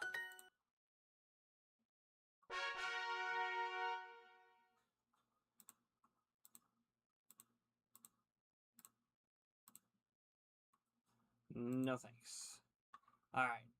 Now we're gonna go pick someone to raid on Twitch. I'm gonna go on my ending screen. We're gonna pick someone to raid on Twitch. And then I will see you all again next Tuesday for let me see what game I'm streaming on Tuesday. Where's my fucking calendar? Oh, next week's actually the next episode of Landfill Lounge. Good to know. So, alright. But yeah, so I'll see you all on next Tuesday for the next episode of Landfill Lounge. Bye, everybody.